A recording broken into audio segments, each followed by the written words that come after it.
Nobody around me to tell me how they found me. So I'm gonna try I have no memory. What's my name? What's my name? I'm gonna try very hard to not eat the microphone this episode. It's no, you're right about where you need to be. Well, yeah, but I'm usually like right here. Yeah, like right here. Look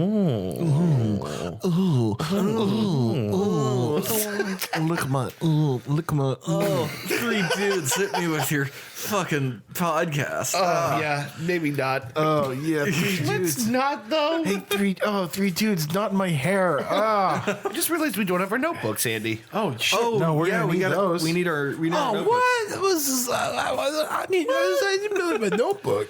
Well, hey, welcome. Hey, are we recording? We are. Yeah, we are. It's the Three Dudes podcast. That's what it is. That's who we are, and that's what you're listening to. And that's what it's going to be for now and for all time. I have a pen here. If, I can't find your notebook. what ifs? Where's your notebook? What ifs? I don't know. But your notebook. Maybe it's on the D&D table. Oh wait, might this be. this is you. Oh, what? This is you. Wait, did I like keep Yeah, his that's notebook or something? So welcome, season 2, episode 27. Yeah. Yeah, that's what it is. Total of episode number 58. All right, I got that. I think you mean 50. I got that shit written down. The Dude Cast is in session. The Dudecast is in session, and we all voted today. We did. Yeah. Did you? You fucking yeah, heathens. did Well, you? actually, by the time you're You'll- listening to this, it's probably not voting day. You so- guys Yeah. have to speak up because we can't hear you. Did you vote? Did you vote? Guys. You guys, you gotta talk louder. We can't hear. Whatever. You know, you're breaking up. I'm sorry. We all voted. We all voted for the candidates of our choice. And for in the midterm tradition elections. of the way that I vote, I stuffed my entire dick and balls in the ballot box, as I do every year. Which is surprisingly hard now because they're electronic. So Right, you so it's going to do really that gotta thing where get it 'em in there. reels in your ball skin Yeah. and then scans it and then spits it back out. Good thing I'm getting Right. older and it's getting more stretchy. Also, good thing I wear boxers. Yeah. Helps it, Yeah, breathe right. a little, Well, you stretches know. them out, keeps them loose. No, I'm Keeps them nimble. Just keeps my scrotum yeah. nimble. Like with Play-Doh, you stretch them out onto a like a comic strip and press them real hard. and then pick 'em up. peel the newsprint Yeah. off. And then you got a really big-headed Garfield. And that's silly putty. That's silly putty. Whatever, Play-Doh, silly putty. I ate it both when I was younger. Anyway, Yeah, so we're, very salty. it is, yes. Play-Doh, silly putty, ball skin. It's all the same. Whatever. It's all the same. So we, Morty, Morty. my acid reflux is acting up. I apologize. You know what you should take for that is a lot of beer. Yeah. Oh, that sounds like a That'll swell probably idea. help. Yeah. I can't drink right now because I'm talking, but it is. Yeah, it's the midterm elections. We voted. We're anxiously awaiting the results. You said Yeah. I can't drink right now because I'm talking, and that's literally my problem 24/7. Oh God, I wish I could drink right now, but I'm talking. So, I need to fill those blank spots with beer. Yep. So we will find out, I'm sure, tomorrow or possibly later tonight. At which point I will, if there's a merciful God in this universe, I'll just be getting drunk and playing Overwatch. Yeah. Probably. Instead of paying attention to the election results. But I mean, at which point I'm sure I'll hear from the players, either shouting one way or the other. Yeah. But Most anyway, definitely. one way or the other. I mean, it doesn't matter because we're fucked anyway. Yeah, we are fucked. We are really fucked. I'm fucked in particular this week because of Christmas shopping. Oh. Good news, I got a job. Yay. The Very bad, exciting. The bad news is I gotta wait for a paycheck. That's true. And the Christmas season is approaching. I don't know what I'm going to do to show my appreciation for my loved ones, apart from spending time with them and telling them that I love and appreciate them. Yeah. No, I have to show that with capitalism. When you care enough to send the very best, choose capitalism. That's right. I got to. Sorry. I have an obligation. Strangely, as a man who does not practice any religion whatsoever, to buy gifts for most of the people I know every December 25th. It's really weird, isn't it, when you think about Festivus. Yeah. For Jesus. For the rest of us. Right, like it makes sense to get people something for their birthday or something because that's like personal to them. But it is weird that we just picked this one day where it's like, hey, it's someone's birthday. Let's give literally everyone else presents. The thing is, it's not even really his birthday. Yeah, his birthday was probably in April, they think. Yeah. Isn't that but that, I mean, that is kind of a nice sentiment. If I was like, if I had like a big enough circle of influence, maybe not as big as Jesus, but like a big enough circle of influence where I could be like, hey, don't get me stuff for my birthday. Each of you get each other things for my birthday. I think that's a nice sentiment, right? Yeah, I think so too. But it's not really about Jesus anymore, is it? It's about capitalism showing people that you care through buying shit for them. That's right. Yeah. And I'm not really good at that. If I know someone has an immediate need for a thing and I have the money to do it, I'll be like, oh, here, take this fucking thing. I'm bad at it too. I'm really bad at knowing what people like. I'm really terrible at it. Even though I know them well enough to know the things they already like. I should know the things that my own parents like, and I really don't. Yeah. I really don't know. I'm just bad at this. Like Christy's incredible at this. She has like a laser eye on what people might want, and she'll have a gift planned out months down the line. She's like a sniper for celebration. Aubrey is exactly the same way. Yeah. What I did last year was to not buy things for people based on their hobbies or interests or whatever, but I bought people things that I felt would be useful to them. Okay. I got my dad a vacuum food sealer. That's legit. I got my brother a laser meat thermometer. Yeah, that's right. I got things that I felt would be useful. Things that you wouldn't normally get otherwise, but will still serve a purpose in something that you would regularly do. Yeah, that makes sense. You wouldn't go out of your way to buy, I don't know, a fucking like something that automatically like it like laser paints your like a log of wood so you can aim for a target when you chop it. That's a fairly useless. That's a Sky Mall thing. Yeah. You wouldn't just buy that ordinarily unless you got a shitload of money to burn. Yeah. But it's a great gift. You know the thing that bums me out the most about the It's Christmas a nice season? thing to get for free. Yeah, it is. But it's just like the Christmas season for me is like think about how many gifts you've given, and you'll never really know if people use them or like them, and you hope they do. Sure. But then it's just like literally within a month, everyone forgets what everyone gave everyone, and it just goes so fast. It's like you spend a lot of time and anxiety hoping to get someone the right thing, and then it's just over. Imagine how I felt the entire month. My plan was to have a job in October. Yeah. So I could start saving money. Imagine my anxiety, having been jobless up until a few days ago. Yeah. And I gotta start thinking about Christmas shopping. I don't even get to enjoy my first few paychecks. I gotta shop for people. Sure. For what it's worth, you know this, I'm sure. Chris, you might not know this, but you know that at New Year's here, which is the party we have here, that I is think always you super mean exciting. Dudesmas. Merry Dudesmas indeed. Merry Dudesmas. So at our New Year's, we exchange gifts. So Aubrey has an idea, and I think it's a very good one, to just do a big Secret Santa. Yeah, absolutely. Which would be a lot of fun. And like that eliminates the stress of gift giving like that. Right. Mm-hmm. You have one person to focus on. You can maybe do like a better gift for one person as opposed to like a whole bunch of gifts, Yeah. I mean, that kind of takes the edge off of all that, doesn't it? Well, the other thing we talked about was doing a potluck too, right? Like where people which we kind of do that anyway. Yeah, for Dudesmas. people always end up bringing stuff, and and I'll have a bunch of stuff going here, but it's the Dudesmas is a special time that will be celebrated with a lot of things. Yeah. I'm just bringing empty milk jugs full of bathtub liquor. Yeah, that's quite almost exactly what I do every year. Is bring milk jugs full of liquor.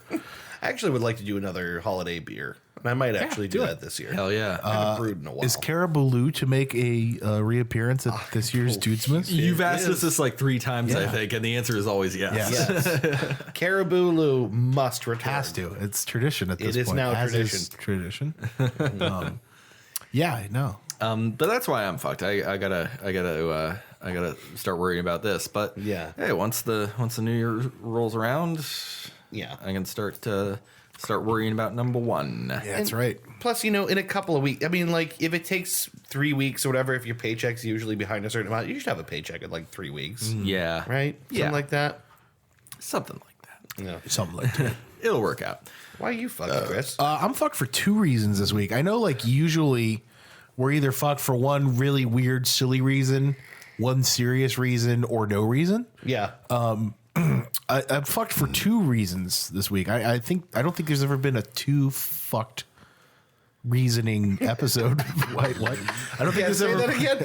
Try that. Let's Try take that that over. back. There's never been. I don't think any of us have ever been fucked for 2 different reasons before. So I'm gonna pop that cherry.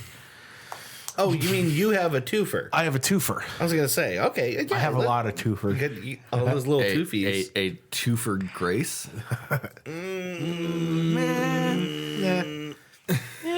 Anyway. Dad. No, I have a twofer. One of them is very serious, and then the other one is very not serious. The first one is I read 2 articles on Facebook yesterday from NBC News.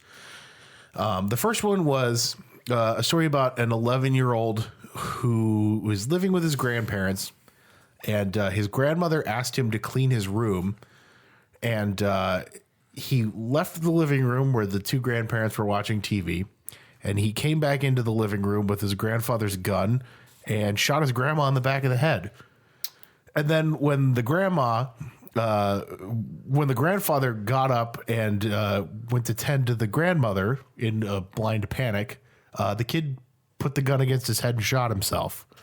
Oh, my God. And not 2 hours later, I read another article that got posted about a 15-year-old whose mom got into an argument with him about his grades, and he just fucking choked her to death. Oh, my God. Yeah. And like neither of these kids, like there was like everybody was like puzzled because there was like nothing. There's no evidence of them like, they weren't getting bullied at school. They were just, like normal kids. Mm-hmm. So we're fucked because I don't know what the fuck is wrong with these kids. I don't know what's wrong with them. I don't know either. That's fucked Honestly, up. I don't. I mean, we were young once. Not that long ago, we were young. Right. Yeah. Dad had his shotgun in the house when I was a kid. First of all, I didn't even know where he had it. Yeah. Second of all, I would have never. I mean, like, Yeah. It would never occur to you to actually do that. Jesus as mad Christ. as you got. And I remember being a very angry kid. yeah. Oh yeah, me too. As angry as I got, I never really seriously considered hurting anyone like that. Right. I mean, it's just Never. It's just insane. Yeah. It's like I'm sorry to like bring the mood down here, but like I don't know what the fuck is wrong with these kids, man. Like that's crazy to me. Yeah. And we were talking about this a little bit earlier, Ben. Like I think a lot of it is these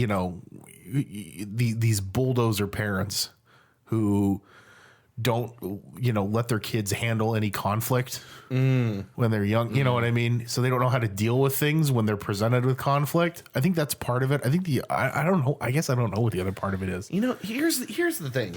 It's really possible that this shit has just been happening forever, and every single generation sits around with their hands wringing and going, how do we stop this? Why is it happening now? Right. It's probably old. I mean, remember Lizzie Borden? Yeah, Who chopped her parents up into little bits with an axe? yeah. That happened. Yeah. In olden times. Like I know, but maybe it's just always happening. The Menendez brothers. Yeah. Yeah. Yeah. The Brady's. Not my family. The Amityville Horror, which we talked about recently on Goose Yeah. Chase. Like it's just I just don't understand. Like I did see that you had posted earlier the article about the kid who strangled his mom. yeah. And I noticed it was from Florida. Yes. One thing, Florida is unique in the United States in that the press has free and unrestricted access to all police reports. I think I told you that. Did you? I think so. I think we talked about it on a previous podcast. I don't remember where I heard it, but that's an actual thing. Yeah. So like it may not even be that it's that it's such a rarity. I mean, of course it is a rarity. Yeah. But it that it may be happening more than we realize. Sure. Now, That just makes me feel even worse. Now, I know what you're thinking. You're thinking, should we bomb Florida? And I'm thinking, yes. We probably should. Probably. Now, is it legal? No. But would it probably stop a lot of problems? Yes. So I'm just saying, let's carpet bomb Florida. Sure. Every day until nothing grows there for 1,000 I'm talking years. 1939 London. Yeah.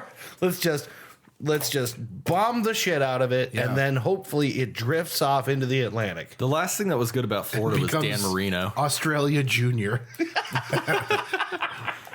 Yeah, Dan Marino was actually the last thing good about Florida. Ricky Williams was okay. Yeah. Except he was better and he was in college.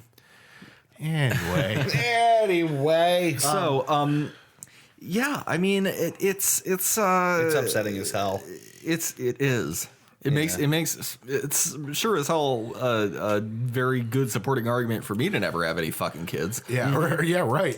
Like, Yeah. Jesus, I mean, trust me, I want to die, but like And hopefully not at the hands of my son. right? Now, I want to.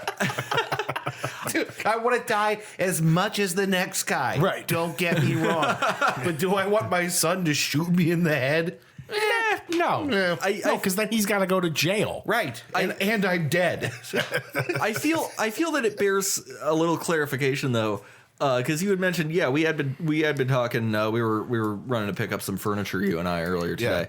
That we were talking about, like, how kids are so fucking stupid today because parents don't let them figure shit out for themselves.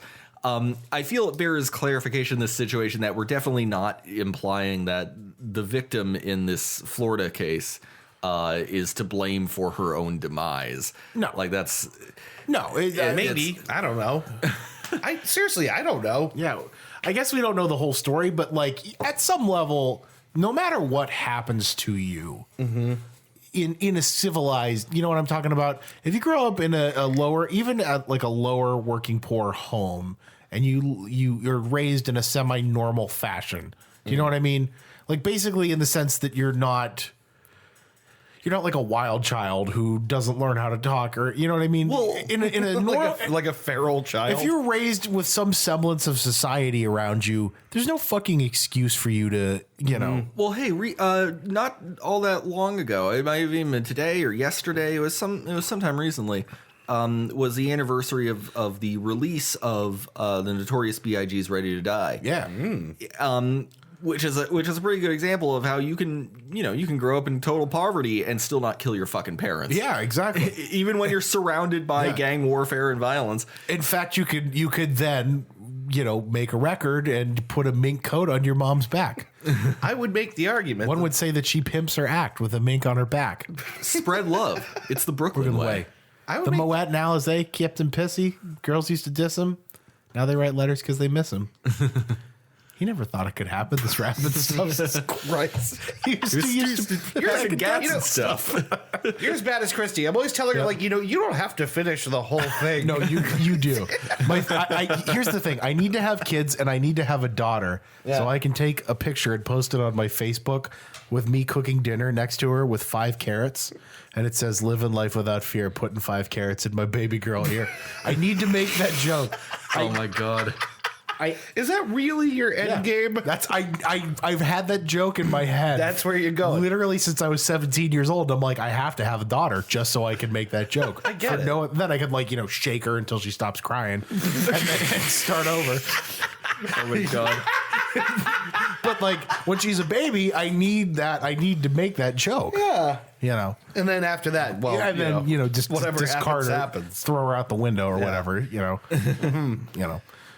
Anyway, I'm fucked for another reason too. This is slightly less depressing. Is this gonna be sandwich related or something? Is it gonna be No. Okay. This is not McDouble Watch. McDouble Watch. No. The Cash Me Outside girl dropped an EP. Shut the fuck under the name Bad Baby. No, fuck you. Bad Baby. And we're fucked because it's not bad. What? It's not bad. It's not bad. Huh? In fact, there's one song on there, and I'll show you guys the music video later. That actually, the kids would call it Hot Fire. I think You are kidding. I am not kidding. You are kidding. You must be. There's at least one track on this album that's pretty bumping. I'll play you the video. The video is really funny. It's like it starts out like her and then like this family, this 1950s family, and it's all in black and white. And then as the video progresses, they become like more and more hood ratty. Oh my God. And it turns into color. It features a cameo by David Spade. It's really funny. Huh? I'm not joking. Did we switch timelines again? No, I'm serious. I'm serious. The video's really funny, and the beat is funky. I don't know who the producer is, but the beat's fucking killer. I can't believe and this. she's not bad. Can't believe she's this. not bad. And I gotta say, I'm ashamed of myself because the song's called Gucci Flip Flops. Incidentally, I'm ashamed of myself because I actually like this song. It bumps, man. I can't. Her name is Bad Baby? This is gonna piss you off even more. It's Bad BHAD Baby BHABIE. I'm not kidding. I have no words. What is that, Moroccan? I don't know. It's white trash is what it is. You're a bad baby. There's also a song called These Hoes that's on the album, and she spells hoes HEAUX. I'm not joking. I'm serious. I'm not joking. I'm just stupefied. It's not bad. It's not bad. I'll show you the music video later. So I guess we're fucked because that exists, and I'm personally fucked because I actually kind of like it. Like I'm unashamedly saying this to everybody, so you can all make fun of me, later. But Yeah, right. You're on the record. it's not bad. Taking a bold stand. Taking a bold stand. Not bad. Okay. That song goes hard in the paint, man. It's pretty good. I will listen to it. Yeah. And I will probably begrudgingly enjoy this. Yeah. The video's really, you're going to laugh at the video. It's actually really funny. I don't know who directed it, but I want to give kudos to that person because it's really funny. But yeah, that's why I'm fucked. Wow. Well, Dave. I'll tell you why I'm fucked. Yeah. So I watched recently the newest season of House of Cards. Have you guys watched it? Oh, no, I didn't even know it was out. Yeah, so they dropped it recently, and this is the long-anticipated Kevin Spacey-less sixth season. This is the Robin Wright show. Yeah, the Robin Wright show. Robin Wright show. And I will tell you this about it. I wish on some level they hadn't made any more House of Cards. Yeah. Oh, yeah. It's not that it's bad.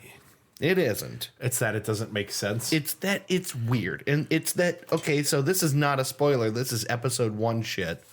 Frank Underwood is suddenly dead. Yeah. Right?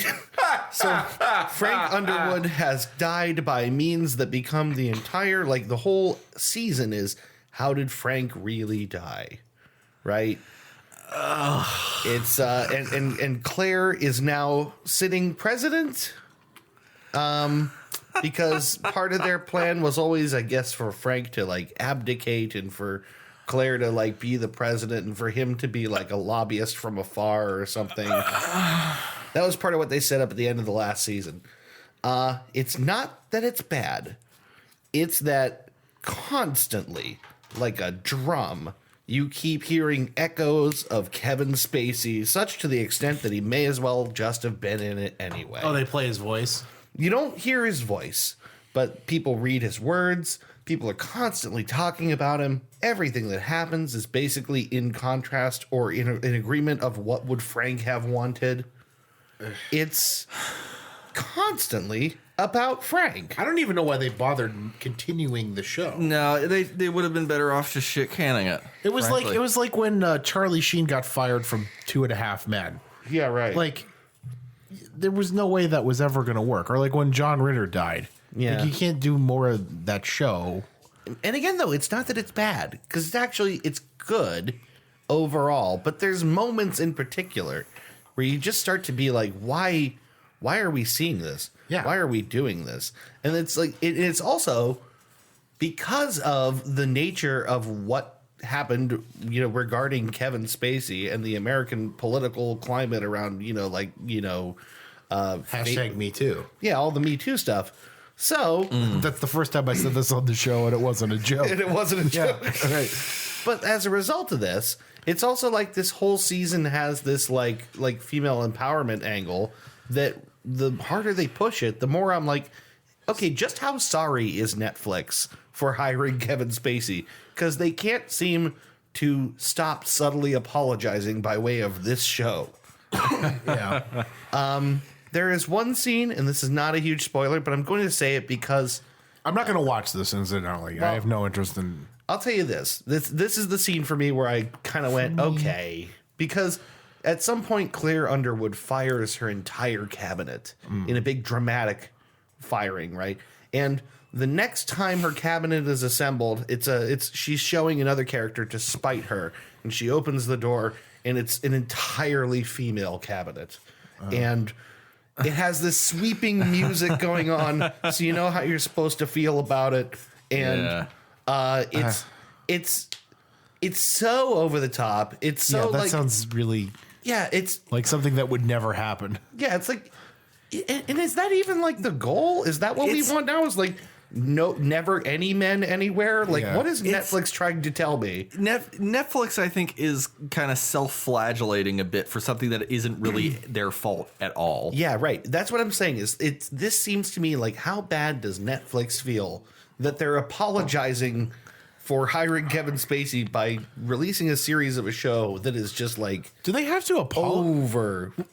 Do they have to apologize? I don't know for hiring Kevin Spacey. I don't think they owe anyone any apologies. Right. He's a Netflix doesn't owe us. No matter what he did, he's a great actor. It's like no matter what Michael Jackson may or may not have done, he was still a great musical artist and the world's best dancer. Yeah, can't take that away from him. Right. Louis C.K. was still a really funny comedian. Yeah. Bill Cosby was a groundbreaking comedian. You can't take anything away from those people. Right. You don't have to like it. Right. But We you certainly don't have to whip ourselves for enjoying them in the past. Right. And Netflix doesn't have to apologize for hiring somebody that they didn't know did stuff like that. You know what I mean? But this season feels like an apology to Netflix viewers and in some sense an apology to women in America. And while that's an admirable goal, it just plays weird on television. Netflix doesn't have the... They don't have the authority to apologize. No. They don't have the responsibility, the authority, or the obligation to do any of that. So, like, while a moment like that of an all-female cabinet could have felt like an awesome baller move for Claire Underwood, then I'm also like, but wait, she's also a monster. Yeah, right. So why is this show trying to make her a hero? Yeah, right. They're not nice people. Neither of them. They're bad people. That was the whole angle. Yeah, and the tone doesn't make sense now because it does feel like Netflix is somehow trying to like use this season to like claw something back that it doesn't have to do anything about. Yeah. So I wanted to love it, strange. and I just kind of liked it, and that's how I feel about it. And you're probably going to see more of the show, by the way. Oh, you think? Yes, actually, the way they ended it, if they don't make more, they've left it almost worse than if they hadn't done anything. See, the thing is, it doesn't. To me, that doesn't seem like it works too much now because the name of the show is House of Cards, implying that at some point it's going to come tumbling down. Yeah, and if we're supposed to be on Claire's side, at least for this, then there's no House of Cards that comes tumbling down. It already came tumbling down, and it came tumbling down all over Kevin Spacey's career.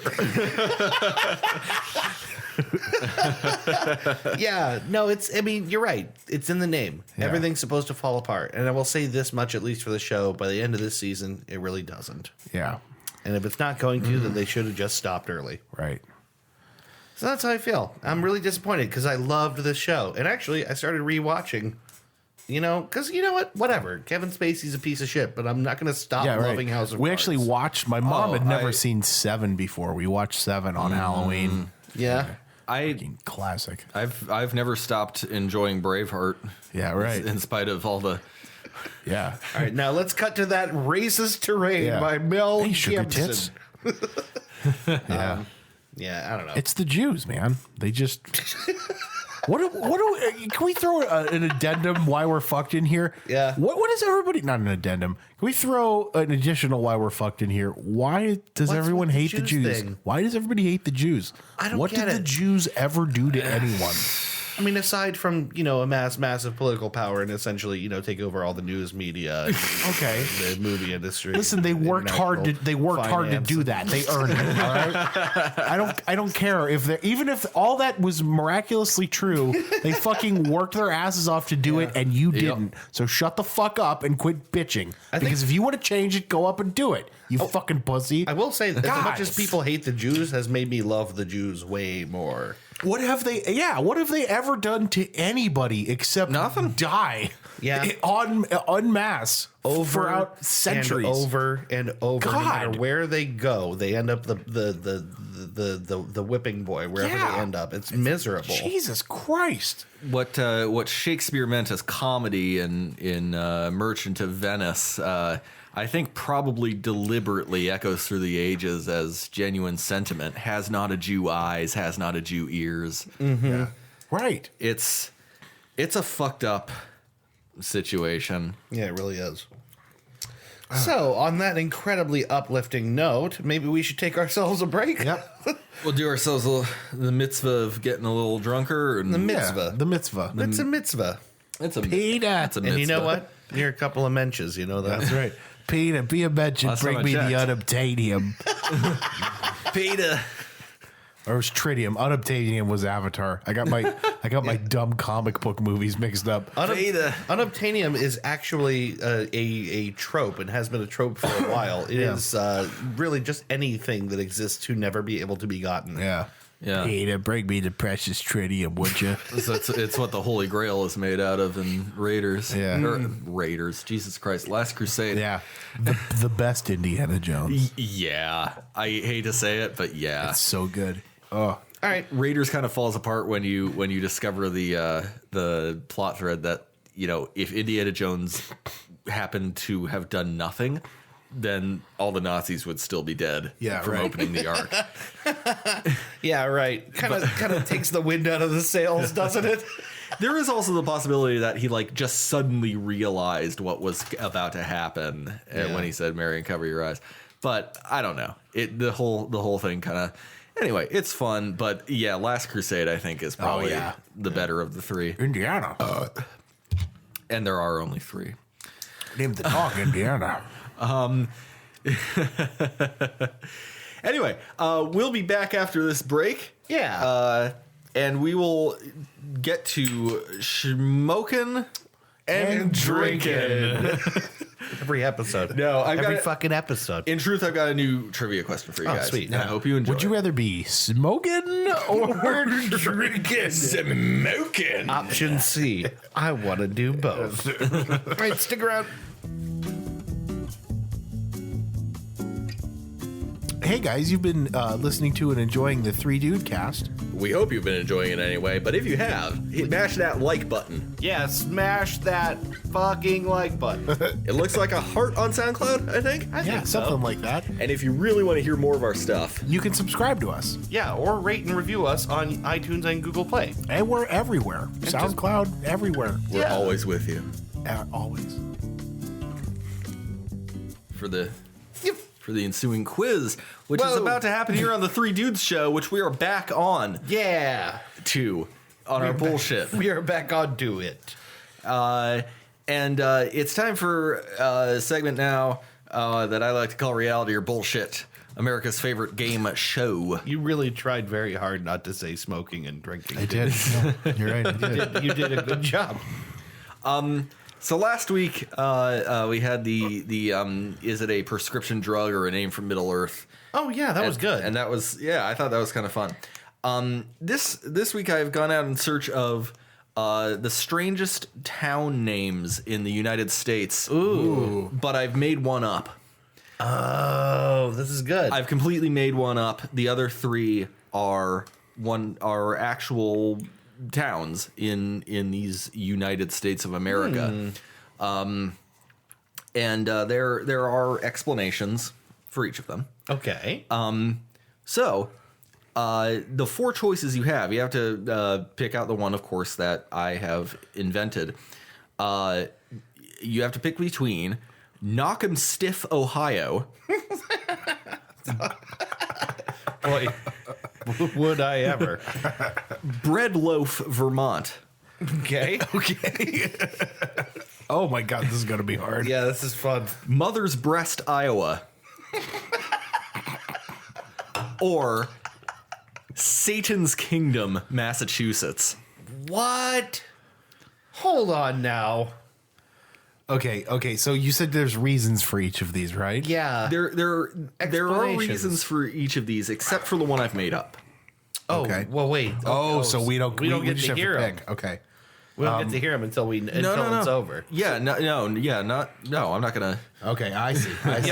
I thought you were gonna have See, I was- explanations for see, each and make. I one was up. hoping you would That- do that because I was hoping that would be the one thing that I could maybe predict what? on. You know what? That is a good idea, and I wish I'd done it, but I didn't. That's No, okay. this is harder. I This didn't is come up with a story for the fake town. because you didn't. This is harder. Yep. Oh, so give me those names again, so I can scroll it in my notebook that looks like an insane person writes it. So the first choice is Knock 'em Stiff. This is all one word. Knock 'em Stiff, Ohio. Okay. Bread Loaf, Vermont. Okay. Yeah, it's a second. You're okay. Okay. Mother's Breast, Iowa. And Satan's Kingdom, Massachusetts. My God. Yeah. Yeah. It's strange when you stop to consider the fact that 3 of these are real. 3 of these are actual fucking places in these United States. Satan's Kingdom, where? Massachusetts, MA. Okay. So here's the thing. Satan's Kingdom, Massachusetts, for me is the standout because it's the one that I can tie to something that might make sense. Which Yeah, the is witchcraft thing. Yeah, the witchcraft thing, Massachusetts, which also makes it seem like maybe the one that's not the real one. Because I got to think you created one and you had to tie some internal logic to it, maybe. I think he's. I think that one's real though. You think so? I think that one's real. Here's the thing: all of these are so. I was thinking there'd be some inkling of an idea, Yeah. for what we could have for these. I have no idea. Yeah, this is the one, really tough. I will tell you the one I'm leaning to is Breadloaf, Vermont, because it is so on the nose. Okay. Because it's so generically silly that it's Yeah, like, right. you know, Knock 'em Stiff, Ohio. I can see like a high trousers. Wow, we're gonna name the town Knock 'em Stiff. You know, Yeah, and that's just what we plan to do, you see. 1880s guy. We're gonna call it Knock 'em Stiff. Yeah, we're going to surprise these here United States. Mother's Breast, Iowa. And its cousin Titty, North Dakota. Sister's tit. West Virginia, Sister's Titty. That's way better than. That's way better than Grandma's cunt, Idaho.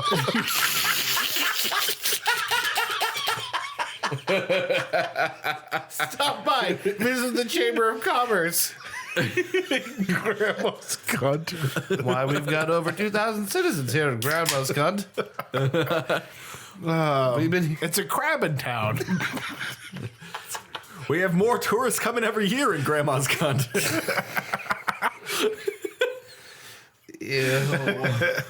Ew. Oh God. Okay, I would try. I have no idea. I would try and talk my way through this, but I'm just gonna. I have no reasoning behind this. I'm gonna go with gut instinct here, and I'm gonna say Breadloaf, Vermont is the one that you made up. Loaf. Okay. Dave, do you have an answer? You know, Whoops. I think you're right, Chris. Of the rest of these, that's the one where it's just like, who would even think of It's it? so generically on the nose that it's like the other ones I guess I can rationalize in my head. Yeah. They all have a certain character to them that's like sort of like out there, big. Yeah. Bread loaf is so... It's so Vermont. All right, yeah, I'm with him. I'm gonna say I'm with Breadloaf, him. Vermont. Final All right. answer. All right. So let's start like I did last time with the ones that you didn't guess and that are also wrong. Okay. Knock 'em Stiff, Ohio is a nickname for a town in Ross County in southern Ohio, which is called like Shady Glen or something like that. Okay. But they call it Knock 'em Stiff. They call it Knock 'em Stiff. There are a couple of theories about where the name came from. One of the funniest one to me is one where a preacher comes across two women fighting in the street over a man, and like the one is sleeping with the other's husband, and they're fighting with each other, and the preacher says, "Is a man really worth this kind of trouble? I think you two should knock him stiff." He wishes. There's also a story about a bar brawl that happened that was like made regional news. Okay. But it is called Knock 'em Stiff. Okay, so that's a real one. That's a real one. Satan's Kingdom, Massachusetts was so named by early settlers because of the hostility of the natives there, the ferocity of the wildlife, and the ruggedness of the terrain. Gotcha. It was not a very hospitable place when first settled, and it was nicknamed Satan's Kingdom. Okay. Fair enough. Breadloaf, Vermont is named after the Breadloaf Mountain nearby. No!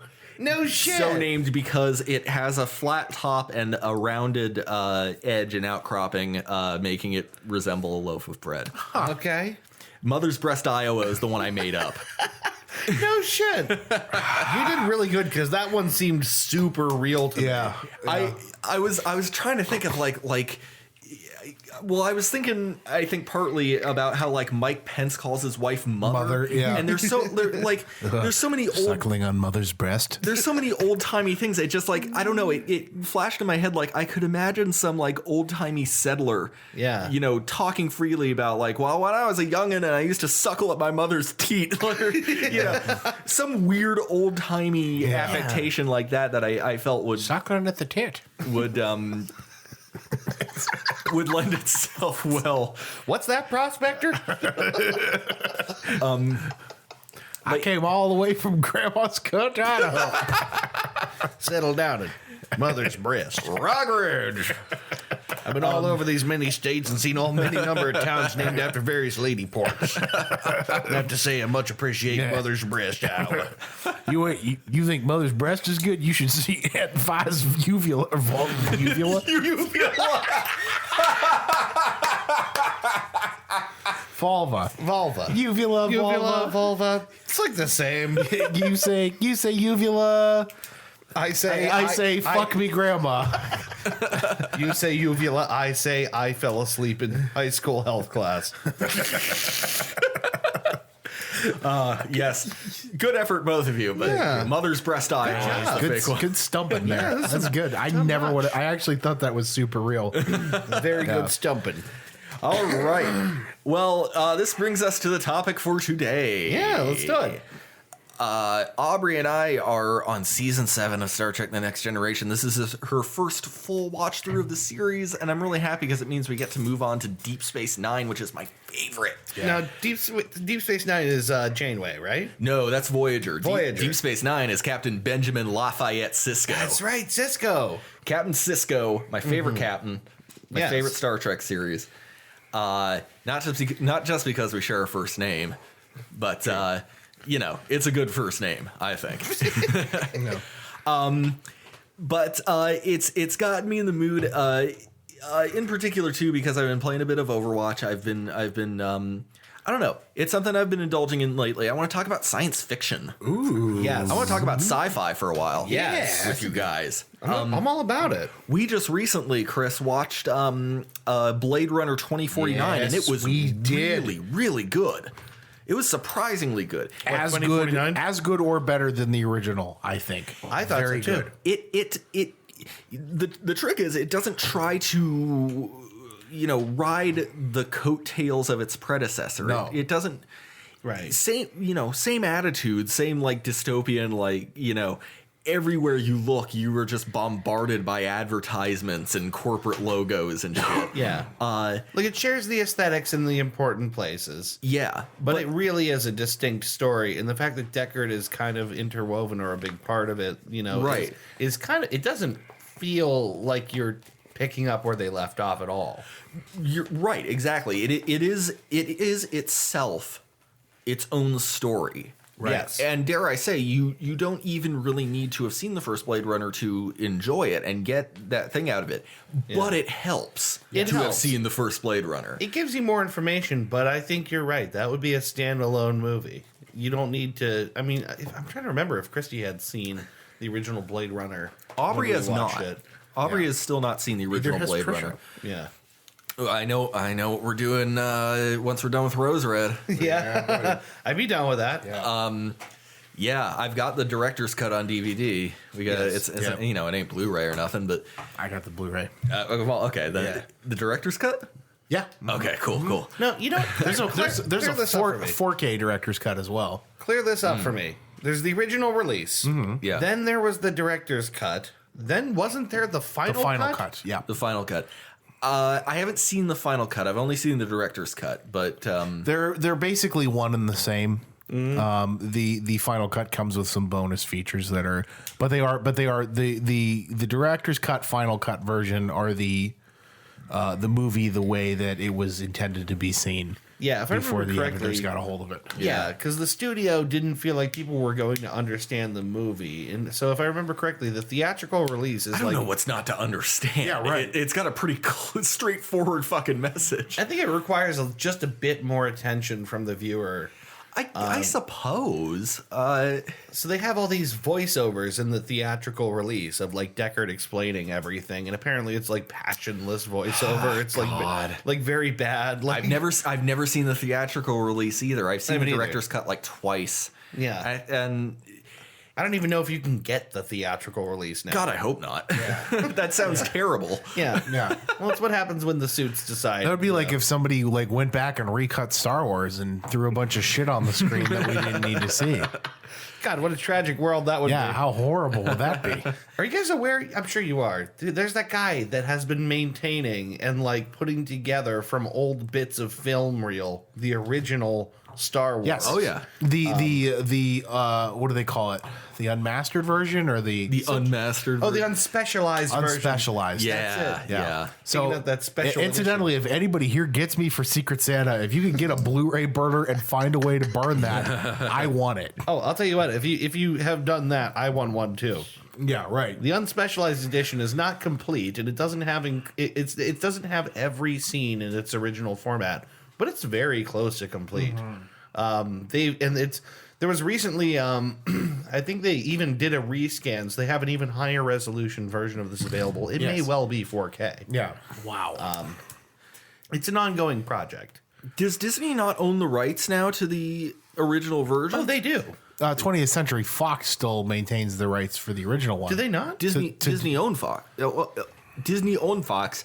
Disney owns you own Fox? Disney owns Fox. Oh yeah, now. they do. Yeah, so I guess they would have the rights to episode 4. There's been talk for a long time about before Disney acquired this whole franchise and what was going to happen. And one of the things that people were excited for was, well, maybe Disney will do what the fans want. And just because now that it's completely outside the hands of George Lucas, maybe we can get the original release as like, Yeah. like a 4K Blu-ray you can buy and watch and all that. Lucas, honestly, Lucas may just end up burning the fucking thing before Disney gets their hands on it. I don't know that he has the According choice. to him, he has. According to him, there's no master cut of the film, which I don't believe. Me either. I don't believe that for a second. That's a ridiculous, yeah. There's Disney, gotta be. if you're listening, I will buy that. Yeah. As a fan of cinema, I will buy the unedited old school 1970s, Yeah. with the bad, limited special effects. I will buy that. Jabba the Hutt is a fat Scottish guy. Yes. I'll buy that for real. Yeah. I don't know. It's I'm not certain if we'll ever see it, but I'm pretty sure it's totally within Disney's, ability to release it. But the unspecialized edition is out there, and that gets me thinking. There's a lot of when as regards sci-fi, there's a lot of very opinionated fans who Yeah. have things that they really like the way they like them. Yeah. Well, I think it's because science fiction has this tendency to attract people who Weebs. Yeah. you can say it. people Dorks. well people who want to play like they they can track the future progress of humanity, and science fiction sort of justifies a lot of their views. Yeah. I feel like, You know, people who got pushed into lockers when they were kids. I mean, kind of. Yeah. But I mean that goes a bunch of different ways. You got your dystopia cyberpunk fans that like Blade Runner and Deus Ex and what have you. But then you've got like, I don't know.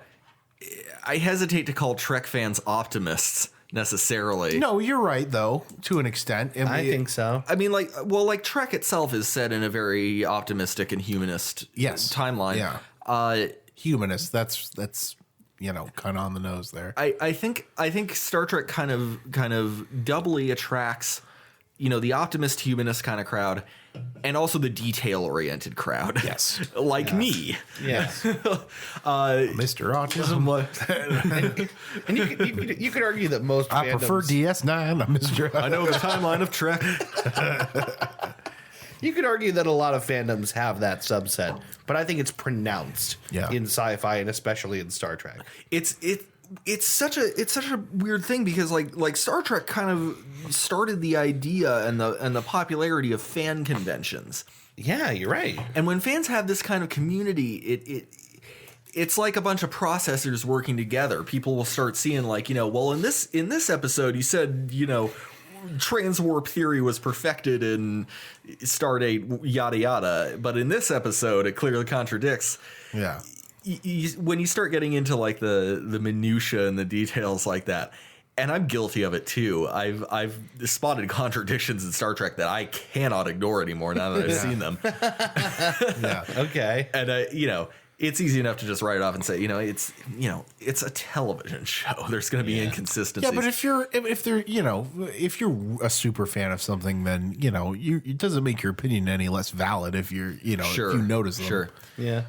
There's one of the big ones is there's a notable disconnect in the original series versus Next Generation of how warp theory works. In the original series, it's just kind of like whatever number, like the higher the number, the faster your fucking ship is going. In TNG, it's a clearly defined logarithmic scale, with warp 10 being you exist everywhere in the universe at the same time. Oh, I thought that was just kind of always how it was. No. In the original series, you have like warp 12 or like whatever the fuck. Okay. But in Next Generation, they more clearly define how warp works and but that makes more sense and is more scientific in a sense anyway. It's like if you define, from like the slowest possible or stationary thing to the fastest possible or omnipresent thing. Right. Warp 10 is infinite velocity. Yeah. In other words, it starts at warp 0. The theoretical maximum is warp 10. There's an episode of Star Trek Voyager regarded as one of the worst episodes of Trek where Tom Paris ends up hitting warp 10 and for some reason he starts turning into a salamander. It's what? I can't even remember what the explanation was for it. Which show was it again? This was Voyager. Okay. That particular episode, Voyager is better than people give it credit for. It's got some great episodes, but that particular episode is regarded as one of the worst Star Trek episodes ever made. It just kind of sounds like nonsense. It sounds like David Lynch directing an episode of Star Trek. Yeah, it's really strange. Well, no, go ahead. I don't want to interrupt you. I just have all kinds of thoughts right now. I know, me too. I'm sorry. See, that's the problem. Now I'm getting into this Star Trek hole that I'm gonna have trouble extricating myself from. I tend to lean more towards like the Philip K. Dick. You know what I mean? You love Dick. I love Dick. I love Dick. I've loved Dick since I was in high school. Right. I love Dick since I first discovered it. Yeah. I can't get enough Dick. I keep, real mindfucky stuff. Blade Runner is based on Dick. Correct. Yeah. Not only Blade Runner, but Minority Report. Man in the High Castle. Was a short story. My favorite one is. Oh God! I forgot all about Minority Report. Shit, that was a good one. That was a really good one. Which one are you thinking of? Who was in it? The movie version was Robert Downey Jr., Keanu Reeves, You're thinking of a Scanner Darkly. Scanner Darkly. Oh, Yeah. That might be my favorite. That's a very cool film adaptation. Story wise and film. Yeah, the film adaptation is wild. Yeah. But yeah, a Scanner Darkly is because there's very seldom a happy ending in a Philip K. Dick story. right. But yeah, the Scanner Darkly is I think one of the greatest pieces of modern sci-fi Yeah. ever. I've only seen bits and pieces of it. I got to sit down and watch. I never saw the original Scanners. Yeah. I recently shared that head exploding gift to someone, and Well, went, I've seen that. But I thought, why haven't immortal. I seen this movie? It's a legendary piece of cinematography. This head exploding shot. It's so Yeah. good. Why have I not seen that movie yet? That kind of Total Recall. Yeah. That's super dystopian kind of. I think AI AI was one of his. AI was really good. Wasn't that based on a Philip? It was a short story called "Super Toys Last All Summer Long." Yeah, right. Wow. The film adaptation of that is really good, if not a little Yeah. Spielbergian. I think Spielberg tried to make that a Spielberg movie. Sure. As is his want. Now, right, but I think I probably think someone like David Lynch would probably do that a lot of justice. Yeah, I think you're right. Yeah, maybe better than Spielberg could. If I remember correctly, there was this. I know I remember this. There was this really cool thing right before that movie came out, and it was back when everyone was on AOL with Instant Messenger and all that, and there was a website for the AI movie, and if you went to it, you could chat with an AI bot that was supposed to be the kid from the movie, because that was when we were getting those Clever bot. yes, yeah, shit yeah, like that, Clever yes. bot. So that was when we were starting to get those very rudimentary but basic AI kind of things you could talk to and have pre-programmed conversations with. Right. I remember that blew my mind. It actually sparked for me months of research into what kind of AI systems we had available, and all they were all pre-programmed. And I remember building a rudimentary one that I could ask it some questions and it would spit back the same response to. Right. I used to do the same thing with Cleverbot that I now do with Miss Tina's Alexa, which is try to prompt it to finish song lyrics. Yes. I would way back in the day, I typed in just a small town girl to Cleverbot, and it would reply "living in a lonely world." Yeah. And just recently with Alexa, I discovered that if you ask her, Alexa, who's the black private dick that's a sex machine to all the chicks, she'll just answer Shaft. Damn right. Damn right. Damn right. Just talk about Shaft. That's amazing. That's so cool to me. Yeah. No, I think that's the stuff that I lean more towards, is that real dystopian Mad Max. You know what I mean? All of them. Yeah. The Matrix. The Matrix. Yeah. Dystopian stuff has a certain appeal. Yeah. And you know what? I wonder if that isn't some basic craving in us for this highly complicated but basically functional world that also makes us sick to end. Yeah. Yeah. Yeah. It's a great avenue into the hero fantasy route of escapism where you as the viewer visibly see that the world sucks, so you're rooting for the protagonist when they decide to do something about it. Yeah. Equilibrium is another good example. Yeah. Makes sense. Oh, these are all great movies. By the way, if you're listening to this, these are all great stories, great movies to watch if you want to, dig deep there. I think my favorite, and this is maybe going to be really stupid to say out loud God, it sure sounds stupid compared already. to some of the other stuff that's out. But I think my favorite piece of sci-fi gaming is the first Halo trilogy. No, the that's not original. stupid. Hell yeah. Yeah, I mean, the story and the lore behind it is so well crafted. Yeah. And it's presented in a way that, is cinematic. It's really, cinematically pretty cool. I remember when that game hit. Yeah. And I remember playing Captain Keys. Captain Keys. right after that first touchdown on the ring world where you pop out of your pod. Yeah. I remember going, oh my God, looking up at the ring above you. Yeah. And That's going, a trip, isn't it? this is the craziest thing I've ever seen. How exciting that was. Yeah. Yeah, a donut-shaped world.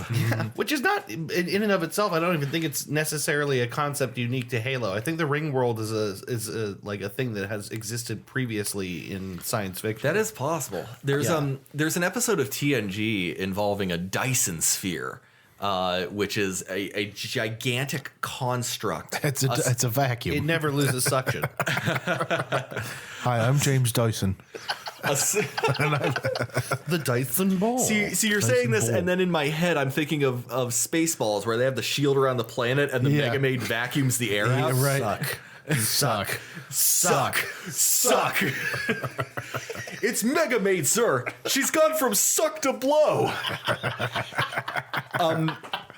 But it's essentially a gigantic complex built to encase an entire planet and its atmosphere. Okay, so it's not an inwardly facing planet. It's a thing that surrounds a planet. It's a thing that surrounds the planet, but like internally, it's a self-contained planet, atmosphere, etc., that is effectively cut off from the rest of the universe.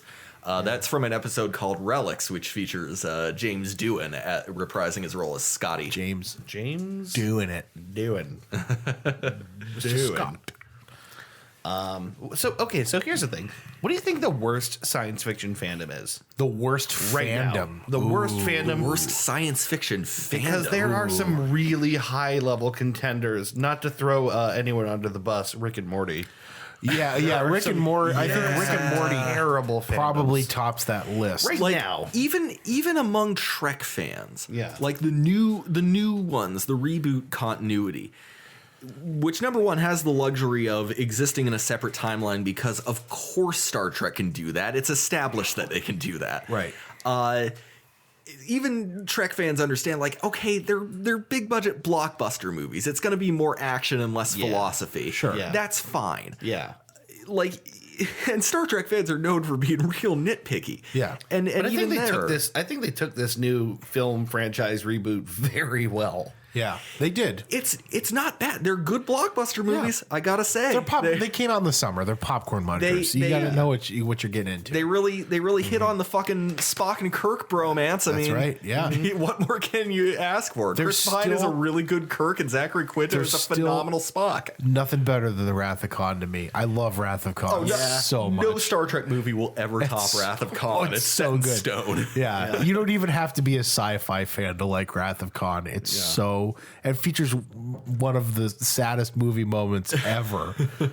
It still gets me every single time. One of the saddest. I'm not going to spoil anything if you've never watched But Wrath of Khan. if you haven't seen this yet, fuck you. Yeah, It's come on on, you. If you haven't seen Wrath of Khan, one of the greatest sci-fi movies ever made. At what It's so point do good. we get to talk about things? Yeah, just I mean, not to give anything away, but the title of the very next movie kind of gives away what happens. yeah. At the That's a end. good point. That's right. Yeah, the next movie, and this isn't a spoiler, but the Search for next Spock. movie is called The Search for Spock. Search for Spock. Now, I wonder what happens in the Wrath of Khan. Yeah, Fucking watch movies. Even if you know what happens, it still hits fucking Captain. hard. Yeah. logical. Yeah, that's I remember incredible. when I remember when Leonard Nimoy passed away, and the fucking clip from Wrath of Khan was going around Facebook, and I was fucking dying inside. I know. Yeah. I couldn't handle it, man. The needs of the many outweigh the needs of the few. I will say this: the Star Wars fandom, Or the one. the Star Wars fandom, is an equally shitty fandom. Yeah, I agree, The Star Wars fandom is and I would include myself in that. so weird It's very bad right now. because it also includes children. Yeah. And it should include children. Star Trek is marketed to children fucking hardcore. Like Star absolutely. Wars. Star Wars. Did I say Star Trek? You did. Star Wars is marketed to children fucking hardcore. Absolutely.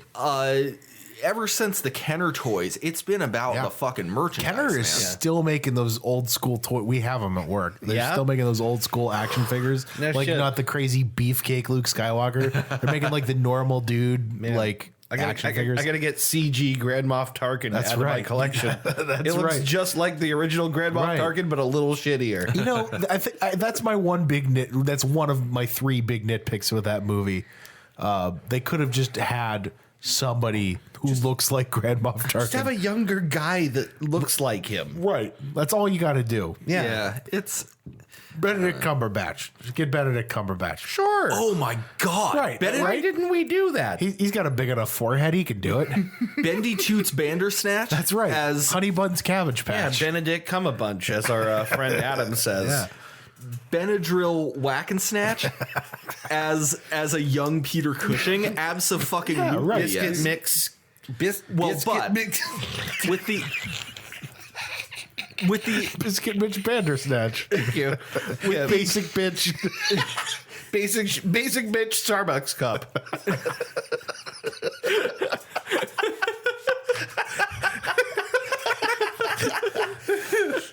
That's funny. baby chicks' eggs will hatch.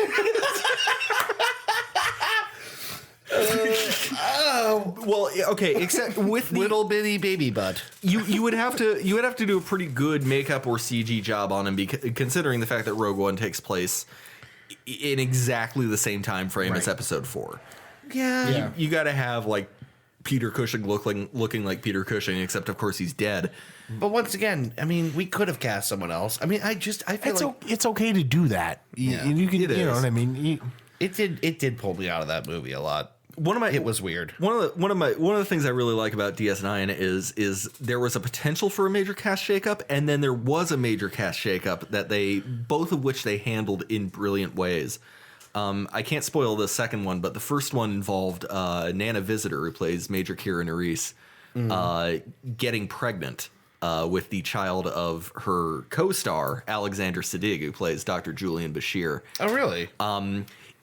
She was terrified that they were going to write her out of the show because they do that. That's how TV works. the writers of the show worked her pregnancy into a whole fucking new story arc. And they committed to this thing. That's really nice. It's really obvious that they did it. It's a little immersion breaking, but it's totally worth it because there is no DS9 without Major Kira. She is my fucking sci-fi alien crush, and I love her. She is bona fide badass. Bonafide badass. Well, that too.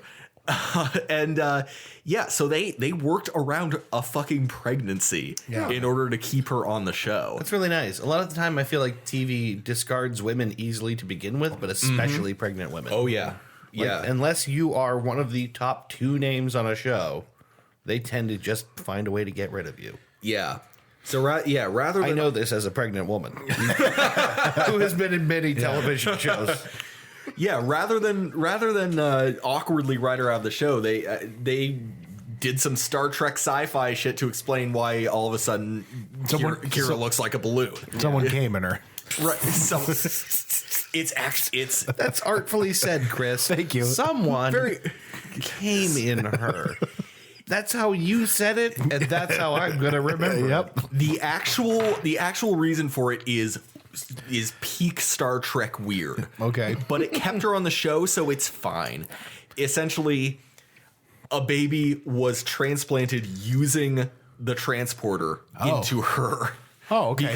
Because the actual mother was grievously injured, and she General now Grievous. carries the baby to term. Oh wait, It's so a- she willingly accepts the baby because a pregnant mother is dying is the idea. Yeah, it's Chief O'Brien's wife, Okay. Keiko O'Brien. Spoiler alert.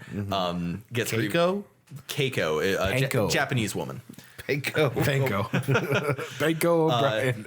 Gets injured or poisoned or something. So they Named the daughter chicken to save the baby, they use the transporter to put it inside Major Kira. There's some sci-fi mumbo jumbo explaining how it's possible. Yeah. But basically, that's why she's pregnant. Whatever. Move on. Whatever. Yeah. They make a semi-decent storyline out of it because now she's like a third member of this new family. It's strange. It is strange. Yeah, whatever. It's entertaining to say the least.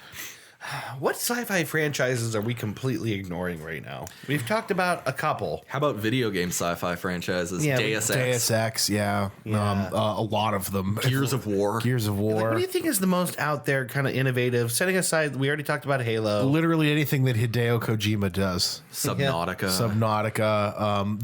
The new one that Kojima has Death Stranding. looks fucking weird. God, when is that coming out? I don't know, but As soon as they figure out what the fuck it's about. yeah, right. I'm gonna buy it. It looks incredible. How fucking pissed were you guys when they canceled Silent Hill? Still pissed. Yeah, I and mean- I didn't even have a Very pissed. PlayStation. I wasn't even gonna get to play it. Extraordinarily pissed. Hideo Kojima and Guillermo del Toro making a game starring Norman Reedus? Yeah, Are you yeah. fucking kidding me? They canceled that? Yeah, then Sony heard that and went, nah. Literally everybody was gonna buy that. My theory is that the head of Konami, their CEO, whatever the fuck his name is, Tojo McJapperson. I don't know. Oh, wow. We're going there. Mick Jefferson. Now, what nationality is He's an Irish chap. Mick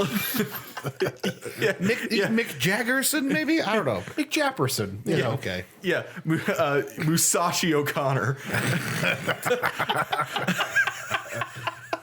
Oh, that's funny. No, let's just gloss right past that. I couldn't Yeah. come up with a better name that didn't sound any less racist. Yeah, right. Mick Jefferson. Oh, Henry Nipson. Oh my god. What is happening? I don't know. Whoever was in charge of Konami, I think he 1890s racism. That's what's happening. I think he developed a sudden allergic reaction to money. And so he decided that Konami wanted nothing to do with loads and fucking mountains of money ever again. So their first step was to fire Hideo Kojima. Second step was to make a zombie game in the Metal Gear Solid universe. Second step was to make something that is barely distinguishable from a phone game, but somehow more boring. Yeah. And then, and now they're, oh fuck, what was it they're doing? They're doing something with Silent Hill where there's like not going to be a new Silent Hill for a long, long time.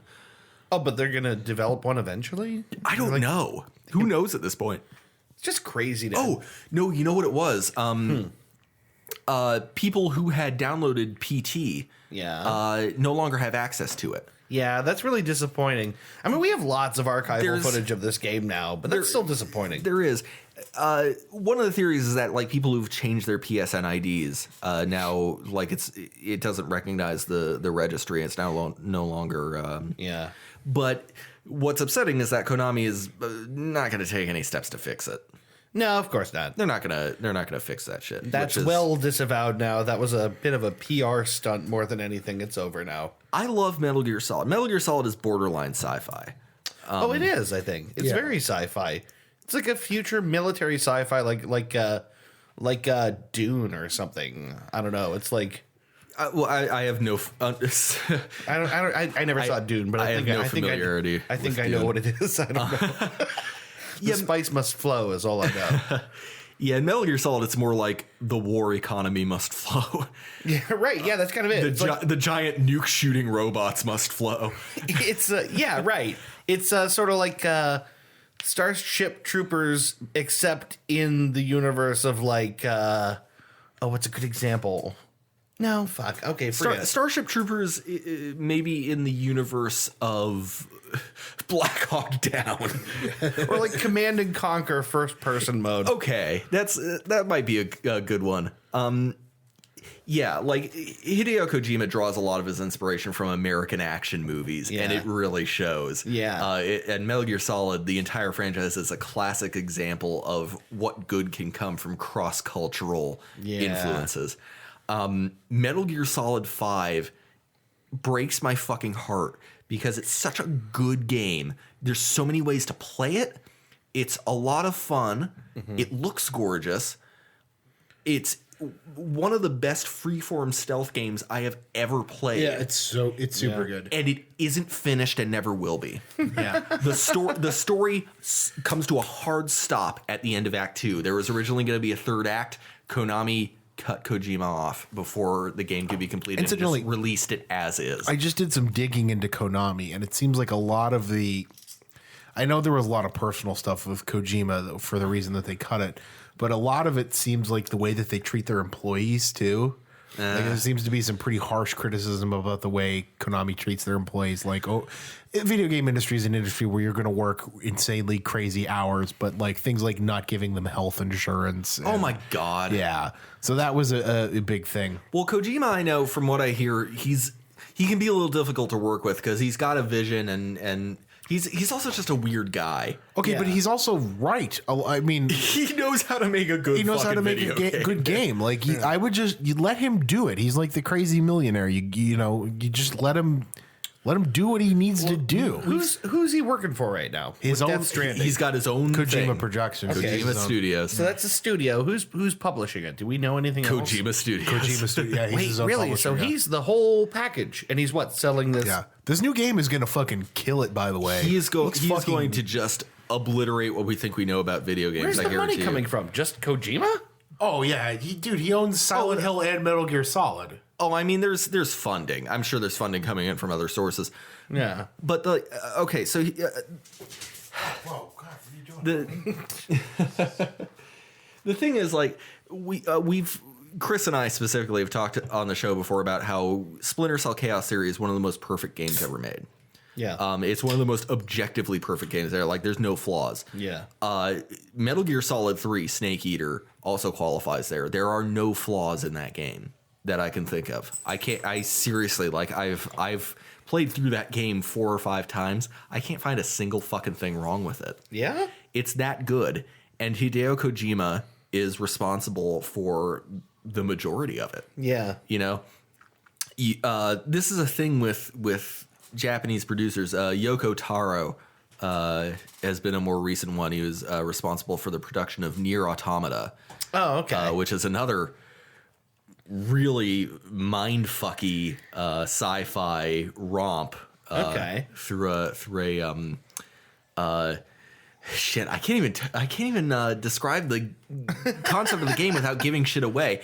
It's well, like, how does it start?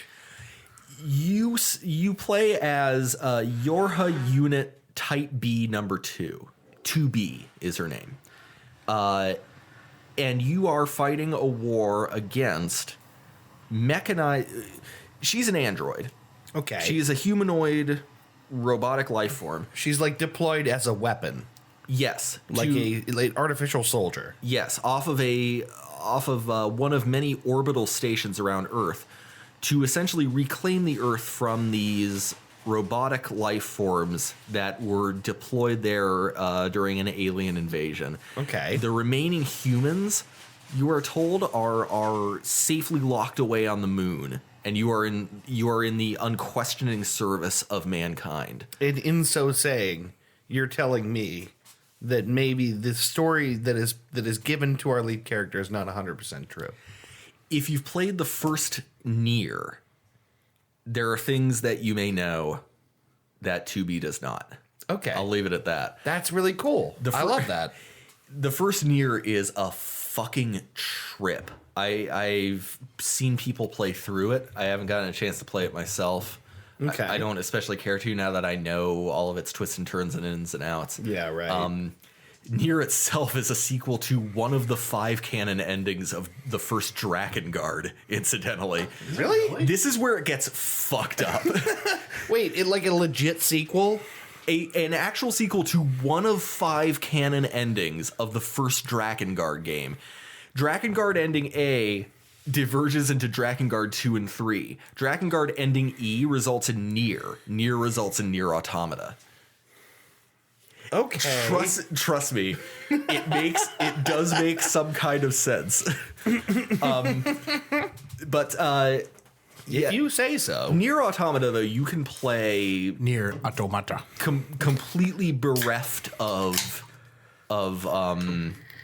context with regards to the first Nier. But the point is that Yoko Taro, the producer and director of the game, is now sort of like his own like video game developer rock star in his own right. Yeah. I like this thing. Yoko Taro fucking compliments people on pornography they've drawn of the characters from Nier Automata and asks for more.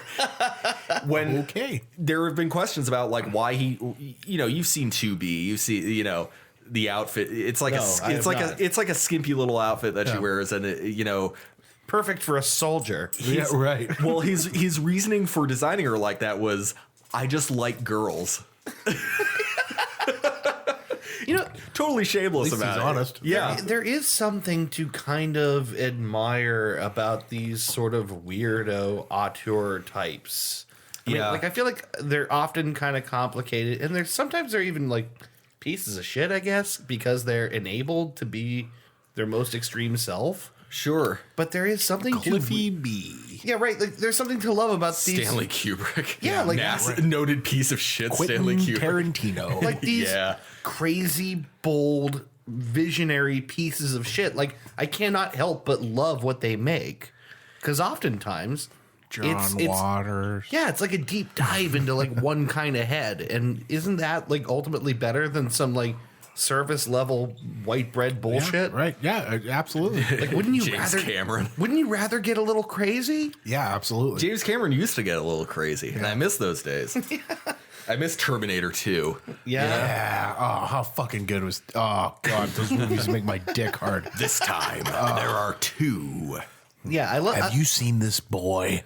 I haven't been watching Terminator in a long time. Dude, those movies are seen the last, like, 3 good. movies. Another pair of movies Aubrey hasn't seen. Oh, man, Terminator is so fucking good. Well, to say nothing of the newer one. I mean, there's like how many? There's like 5 or maybe 6 in the entire franchise. Yeah, it's getting a little ridiculous. Terminator 2 was Liquid Man, right? Yeah. Yeah, that was cool. Yeah, it was what's his name? Is it I can't Dutch remember his name? Yeah, I can't remember. Not Paul Verhoeven. That's RoboCop.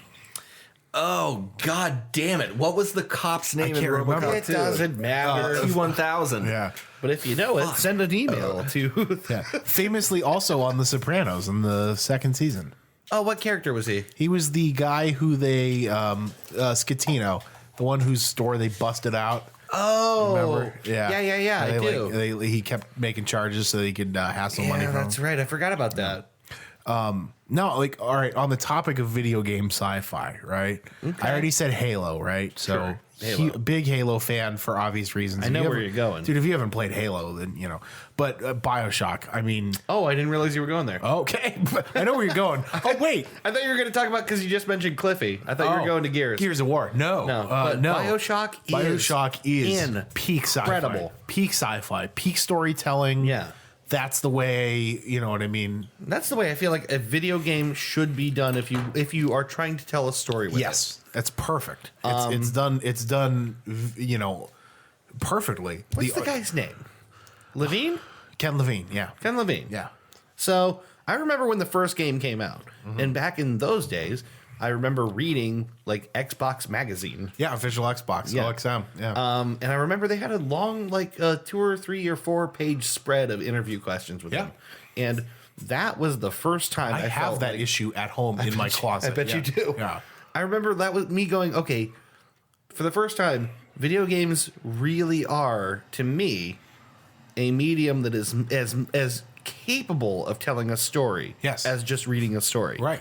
Because story's always been important to games. Absolutely. But I feel like that's a narrative. That's a carefully constructed story that does exactly what you would hope out of a great story. Exactly. Now, what story is this? We're talking about BioShock, the first one. God. I remember. Do you remember the teaser trailer for BioShock?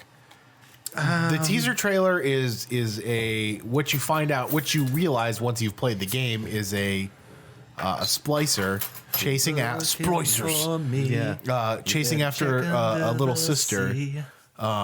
And at the end of You get knocked out, and then you just see the bear dragging. Well, at the end of the teaser trailer, he corners this little girl, and then all of a sudden you hear this grinding mixed with like meat. You know what I mean? Yes. And the character looks down, and there's a drill through his chest. Yes. And then you just see it, pull out, and then he falls down, and then you see the Big Daddy for the first time. That teaser trailer was a mind fuck. We should probably do a little bit of service to people listening to this who might not have played BioShock, Yeah. which I'm aware is unlikely, but still. If you haven't played BioShock by now, you have never wanted to. Yeah, right, exactly. The basic setup, and this game is still good. They actually released a remaster like 4 years ago or something like that. Which is also good. I think owners of the first game on Steam actually get the remaster free. Yeah. So in the off chance that you haven't played this, it's a guy named Andrew Ryan. Which is an Andrew anagram Ryan. itself of Ayn Rand. Ayn Rand? Ayn Rand? Ayn Rand. Ayn Rand. Iran. You say Ayn Rand, I say Grandma's cunt, Idaho. But yeah, basically he is the classic sort of like 40s to 50s tycoon. Probably more actually in the game actually takes place. Howard Hughesian. Yeah. He's like he's a very wealthy visionary type sort of greed is good kind of like industrialist. Real Satanist kind of philosophy, like the advancement of man and damn the people who don't deserve it sort of thing. And he builds an underwater city, and in that underwater city are all kinds of neighborhoods and constructs. Yeah, and he brings the idea is he brings the greatest minds of the time to live in. He calls it rapture. Yes, rapture, which Is is a man not entitled to the sweat of his brow? it's a millionaire's playground deep under the sea. Right. Basically. Yeah. And that's basically all we really need to say. But I love this story. Not just the environment that it takes place in, and the character design and all the sort of beauteousness of it, but the fact that it relies on some really clever storytelling tricks to surprise you in ways you're not expecting. It's a very surprising story, and I think every BioShock game has done that. Yes. With varying degrees of success. I think the first one and the third one are the strongest. Second one was very good also. Yeah. Second one was very good also. I own it. I haven't played it. Oh, it's good. It's good. I'm going to do it. You should. The second one is good because there's no pre-programmed boss fights. At any given moment, the big sister can show up and fuck your shit up. Oh, Jesus. And I mean at any moment. No matter where you're at, you could be down on your luck in the worst possible place. Don't like that. Here comes our and Jesus. Well, because that and game, those fights are tricky. Those are because that she's all over the game, place. I feel like the first game maybe didn't. You can remind me. I can't remember if the first game relied so much on these portals in the wall for the little sisters to come out of. Yeah, they're like air vents basically. I can't remember if that was the first game too or just the second. No, that was the first game. No, I don't remember any portals. They're like little holes in the little wall. holes in the wall. Portholes. Yeah. Yes. Yeah. Not like No. Right. not like No. aperture science portals. They were in the first. We'll talk about Portal incidentally. Yeah. Yeah, speaking of great sci-fi or Half-Life for that matter. Yeah. I have never played a better fucking sci-fi game than Half-Life 2, I think. Half-Life 3 confirmed, guys. That's gonna happen. It's not No, happening. it's just, but like, Don't toy with my emotions, David. I know. That's all we all want. but no, It'll happen eventually, though. BioShock. I mean, It might not. they nailed atmosphere to a point that I think maybe no other game has done since. Well, think about how many Half-Life 2. How many games? Since. Sorry. Think about how many games would you actually want to buy the vinyl soundtrack to? Realistically, Yeah. like, would you actually plunk money down? Because the BioShock Half-Life soundtrack, 2. Jet Set Radio Future. Jet Set Radio. like the BioShock soundtrack came out in that very cool old style packaging with the Didn't care. like if you didn't play it on a Victrola, you were doing it wrong. Kind Yeah. of thing. Underneath the sea lab. Underneath the water. Sea lab. Fuck. Atmosphere in sci-fi games. How about Alien Isolation? Alien Isolation is fucking terrifying. The atmosphere kills it. Watching you play just- it was enough. Yeah, it was. It's. I still haven't beaten it because I'm a gigantic pussy. But I love that they kept in like the 80s style text consoles. You know, Yeah. like with the green text with the big blinking block cursor. It's a very important aspect of design. Every part of that game's design is brilliant and it makes sense. I love it. As far as how about aesthetically in movies? or well, let's extend it to TV shows too. What's your favorite like sci-fi aesthetic in like a movie or a TV show? Overall aesthetic, the overall look, I do like the Giger look in Alien a lot. it's pretty cool. It's pretty trippy. Yeah, the butthole portals and the really weird wet. Everything looks wet. Oh yeah, like You know, everything has to be like lightly dampened. Yeah, for some reason. Because it's organic, so it should be somehow It's moistened. really unsettling. In spite of all the flaws that Prometheus had, I'm glad they kept that aesthetic for that. You guys can Just for that sake. You guys can poo-poo this whether you want to or not. Oh, 'cause I will poo-poo. I don't know if it technically qualifies as sci-fi or not, but one of my favorite horror movies ever is The Thing. Yeah, I think it's absolutely sci-fi. Yeah. Well, it deals Of with course an it's alien sci-fi. and a Yeah. spacecraft. Yeah, okay. It is And sci-fi. I will have you know, I just recently, days ago, watched this with Christy for the first time. She had never seen The It's Thing. horrifying. We watched it, the first half of it Halloween night, and the next half of it, That's I think, the following That's a Saturday. good horror flick. The man. fucking blood test scene gets me every single time. I have the movie in my head. I know the movie. Yeah, right. And yet every time that scene comes up, it makes me fucking jump out of my Me skin. too. Yeah. That's the thing that surprised me when we watched it together was I was surprised how dreadful I felt. Yeah. Even knowing where it was going. Something to be said about isolation. Yeah. You and a couple people in the middle of nowhere. I think that's and you're very trapped. It's a common thing to horror. Yeah. And I think that The Thing is largely horror.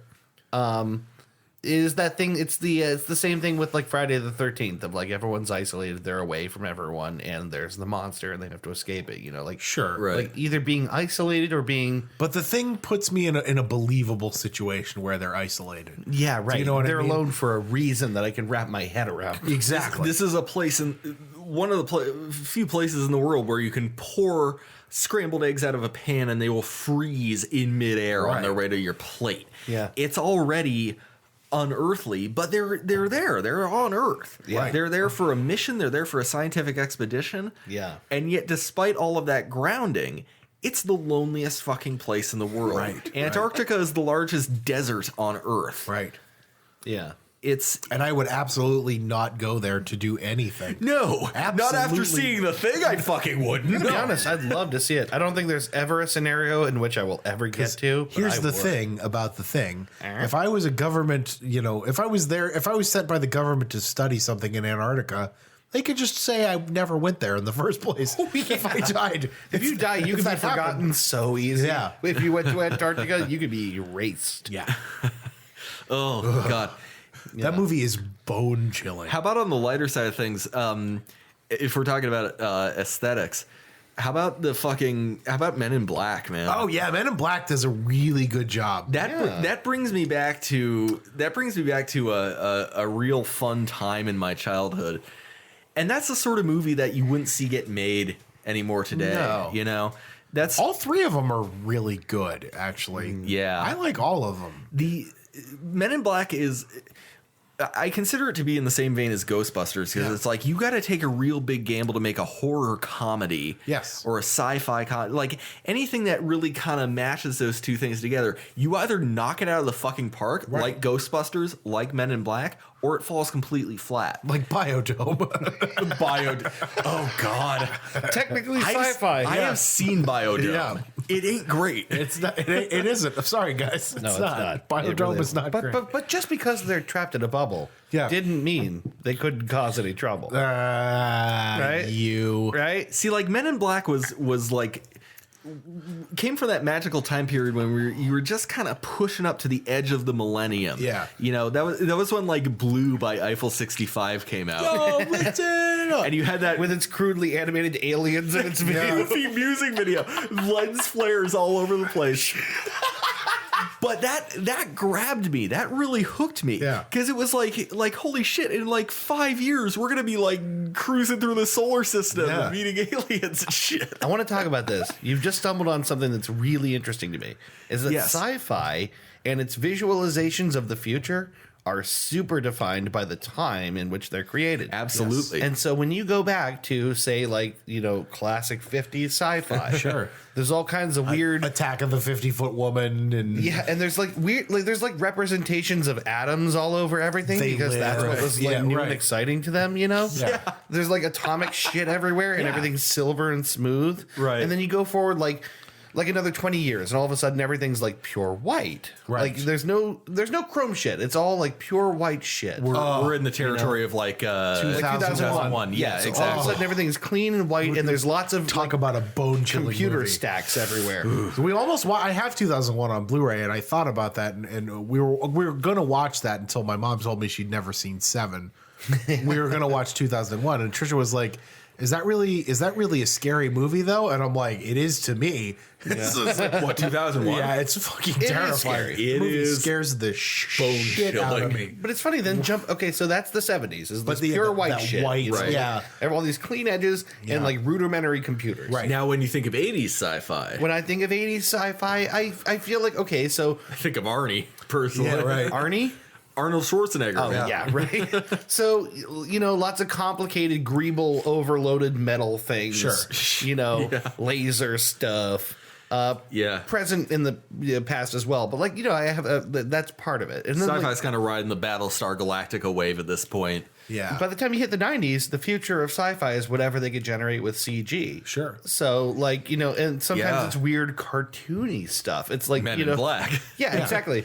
But yeah, Men in Black is just the hosting an intergalactic kegger. just the right amount of comic bookiness Yeah. in Men in Black. it's just funny how, it was perfect. Yeah. every era has its tone was idea perfect. of what the future is going to look like. And I think that's so interesting and weird. Like, Yeah. think about the day the Earth stood still. Yeah. I was just going to say, You have one of my all-time favorite sci-fi movies. a straight I up love saucer with a straight up big metal man. Yeah. Right. Looks basically like Danger Will Robinson Mother kind of thing. fucking Gort. Yeah. Gort.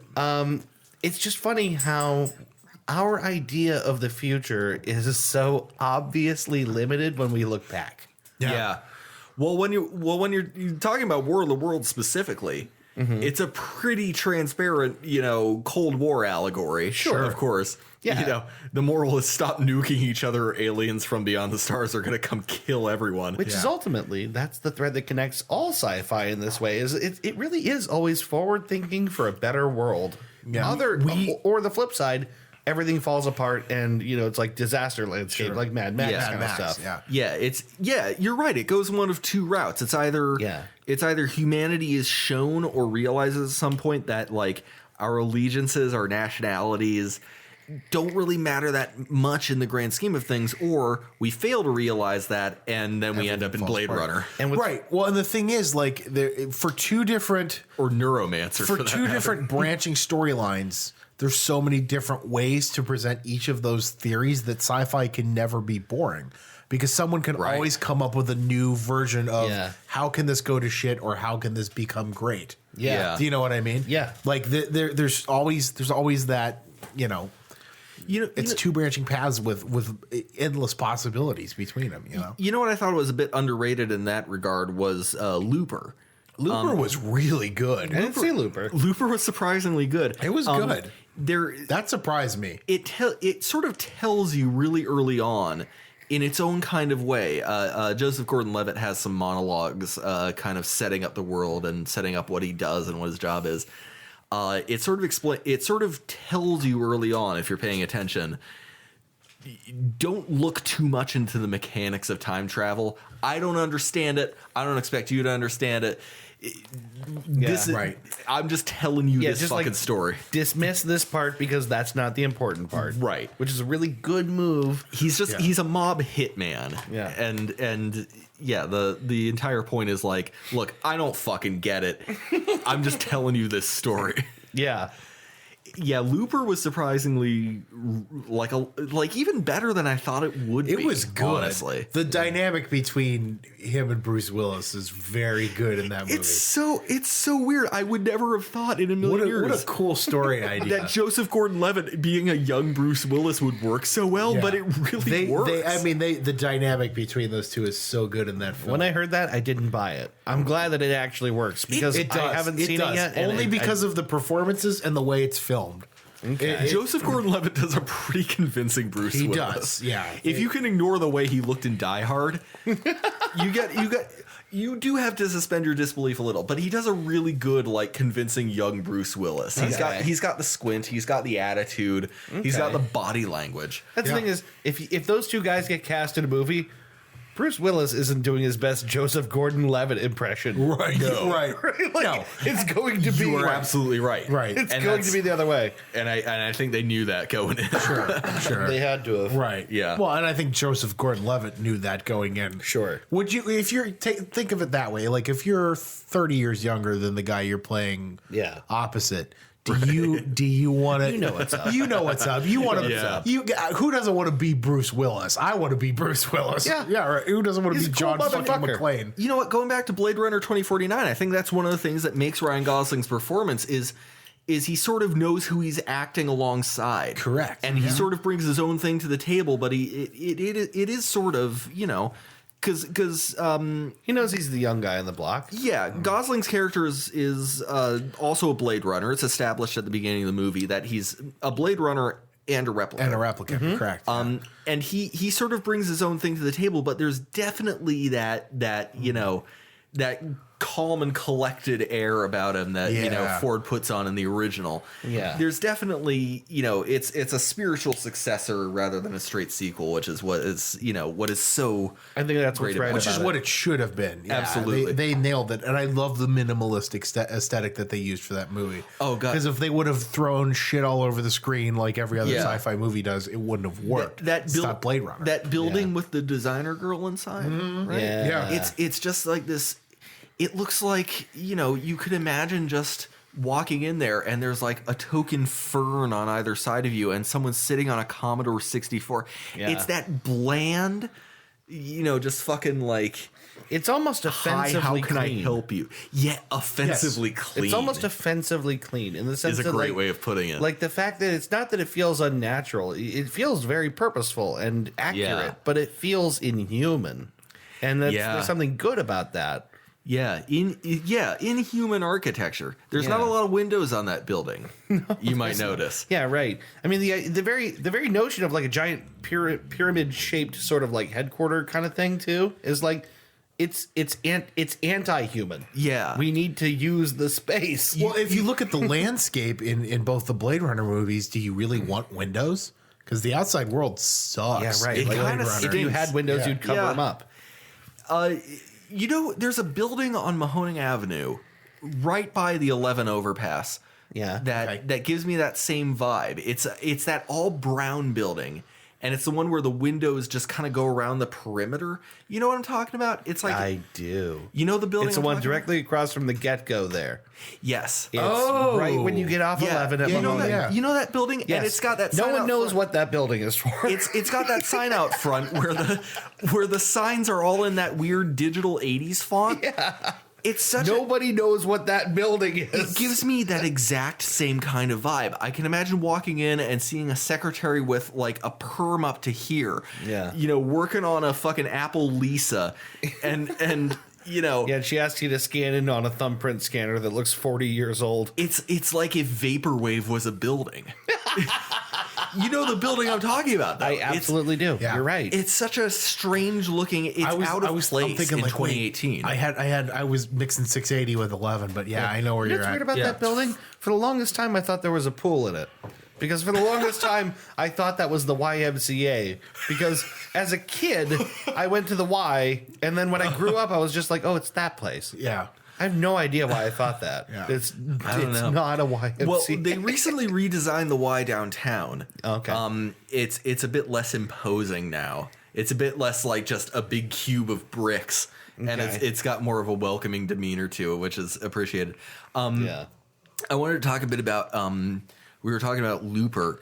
Looper has a couple of really shocking scenes in it. Yeah. Close to the beginning of Looper, there's a scene where, you know, Joseph Gordon-Levitt is doing his job, and he gets a guy that's supposed to be whacked or whatever, whacked off. Future whacked. Yeah, I think right. it's whacked off. Right. Hard. Robert, we're Early on. Italian. The word whack means something completely different to So, us. so he like sets up a blanket. He's like outside of a cornfield. He readies his gun, and points it at the spot where the guy's going to be. And there's no like energy surge. There's no like flash of light. He's just suddenly there screaming. Yeah. And he just shoots him in the back of the head. Wow. It's a really shocking scene. There's a really shocking one later on in the movie involving an interrogation that I'm not gonna. Yeah. Do you remember that one yeah. where with the dude just like trying to get to? Yeah. Yeah. It's a really shocking scene, and I feel really like a big part of how jarring sci-fi is and how much it impacts you is how shocking those scenes can get. Yeah. In the new Star Trek movies, there's a lot of shots of like, you know, the Enterprise going, you know, full warp and the hull breaks open and people get just sucked out into fucking space at warp speeds. Yeah. Like that'll fucking annihilate you. Shit like that is terrifying to me. And the cool it's why I've never seen Gravity, because I know Gravity's scary. I know I wouldn't be able to handle it. I didn't think I would like terrifying to me. I didn't think I would like Gravity as much as I did. Like I saw the previews for that and I'm like, whatever, it looks stupid. And then it came on HBO one night and we were just laying in bed and I think Trisha was falling asleep and I was just watching it and I'm like, oh my God. Like it is just as scary as you think it is. That's not a thing that I can handle. That's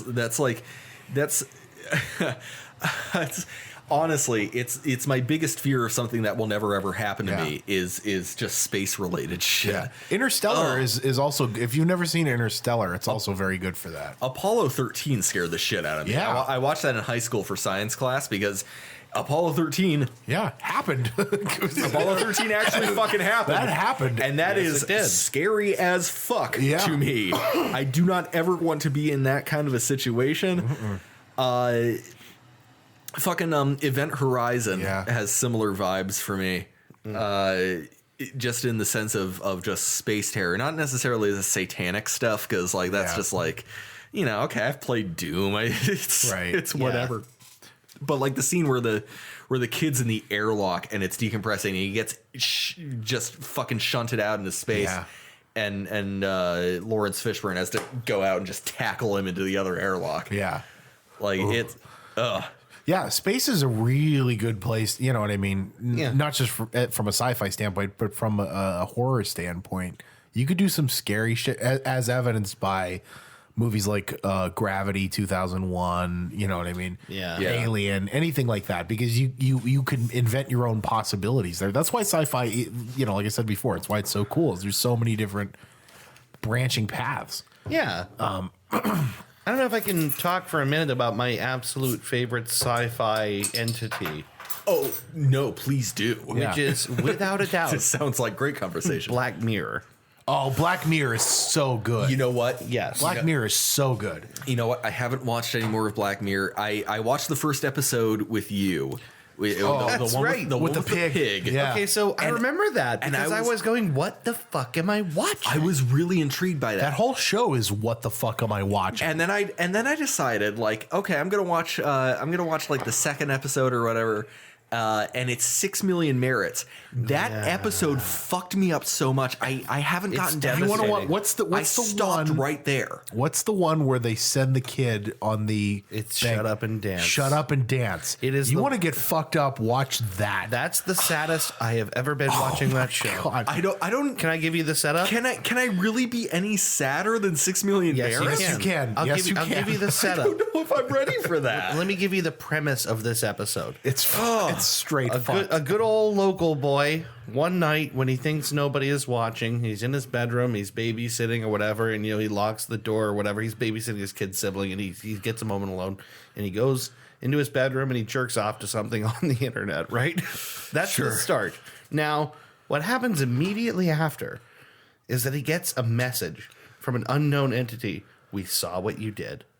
And then they send him a video. And they send him a video, and they tell him, listen, basically, log in and contact us from here within a few minutes, or we share this with everyone you know. They send him a video of him just jerking off, basically. So now, then he does that, and then they start issuing him increasing demands. Have to do this, have to go see this person, have to do that thing, and he has to do it, or else his secret is revealed. It's he's sent on this horrible chase. Which ultimately, like, at some point, the viewer must realize, like, just show him the video of me jerking off. Which that's the thing is he's so full of shame. He's like bitter tears, the shame. And I won't say any more, but it's an incredibly upsetting episode. It is very without famously featuring. I had to look up his name because I didn't know it. Jerome Flynn, who plays Bronn on Game of Thrones. He's great in it. As the I guess counterpart. Yeah. But yeah, without ruining anything about that episode, it goes. It spirals out of control very quickly. All right, look, I will watch more of it eventually. Watch it on a good day. Watch it on a good day because that's a hard one to get through. I sat down thinking I sat down one day. My feelings. This was when I was still living here. I sat down one day and I was like, oh, I'm gonna watch a bunch of episodes of Black Mirror. Yeah, no. The second episode is 6 million merits. Yeah, and I shut it off and I was the like, second saddest episode in the show's history. I had to collect myself. Devastating. It's soul crushing, man. It is. Do you remember the episode with the kid who goes to the video game, the VR game? Yes, I do. It was called Playtest. Playtest. That was it. That one, fucking. I showed that episode to Trisha because I had been watching Black Mirror by myself, and she at the end of it, you get to the end, that crazy ending, and she's like, "Why did you make me watch that?" It's so Playtest it's a guy who seeks out an opportunity to engage in a augmented reality video game. It's the first episode of their most recent season. Okay. Or second most recent season. Yeah, he meets this Kojima-esque kind of guy who's into the, you know what I mean? You know what else you guys told me about is one about a ship. About a ship? One about a ship where... Oh, yes. The USS McAllister. Yeah. That's the one. I haven't watched that yet. Let's not discuss that I haven't watched here. that one yet. We should watch it. You told... We should. I haven't started season 4 yet. That's the beauty about that, and is that you can just watch it out of order, and it doesn't matter. Yeah. Bringing me back to I really like sci-fi that is a commentary on humanity. I like sci-fi that is supposed to teach us something about ourselves. I've shown you, I think, the Drumhead, the Next Generation episode. Yes, that's the trial, is it not? It's the one about the witch hunt. Yeah. Where they're trying to find the saboteur on board the Enterprise, and it's they eventually discover that one of the crewmen is a quarter Romulan, and they persecute him based on just that. Yeah. And it results in a pretty... There's not really any action. It results in a pretty fucking epic Picard speech at the very end. And the Drumhead is maybe my favorite Next Generation episode, maybe next to Measure of a Man. Yeah. Right. Also a court themes sort of episode, right? The data episode. I think I just like sci-fi legal dramas. I don't know. It's a very niche market. But Measure of a Man is the episode in which they have to determine whether Data is his own being, his own self, or if he is a machine and therefore property of Starfleet. Does he have rights, or is he just an object? Yeah, and Picard's argument it's so good. Yeah. But in that vein, since we're talking about Black Mirror, the Twilight Zone. Yeah. That, in a lot of ways, Black Mirror is the Twilight Zone too. It absolutely is. For sure, absolutely. Twilight Zone moved into a more science fiction format. Well, in a more modern, risque, you know what I mean? Oh, yeah. And the Twilight Zone was certainly risque, you know what I mean, for the time. And even still, some of the stuff that they did on Twilight Zone is really... freaky, and you know what I mean. There's one where there's a criminal who dies in a shootout with the cops. Yeah, and he's treated to eternal luck at the dice and all the women and money he could ever want. Right, yeah. And he thinks he's gone to heaven, and then the end is like they reveal he's in hell, and this angel, quote unquote, that's been following him the entire time turns into the demented psychopath who laughs at him. Yeah.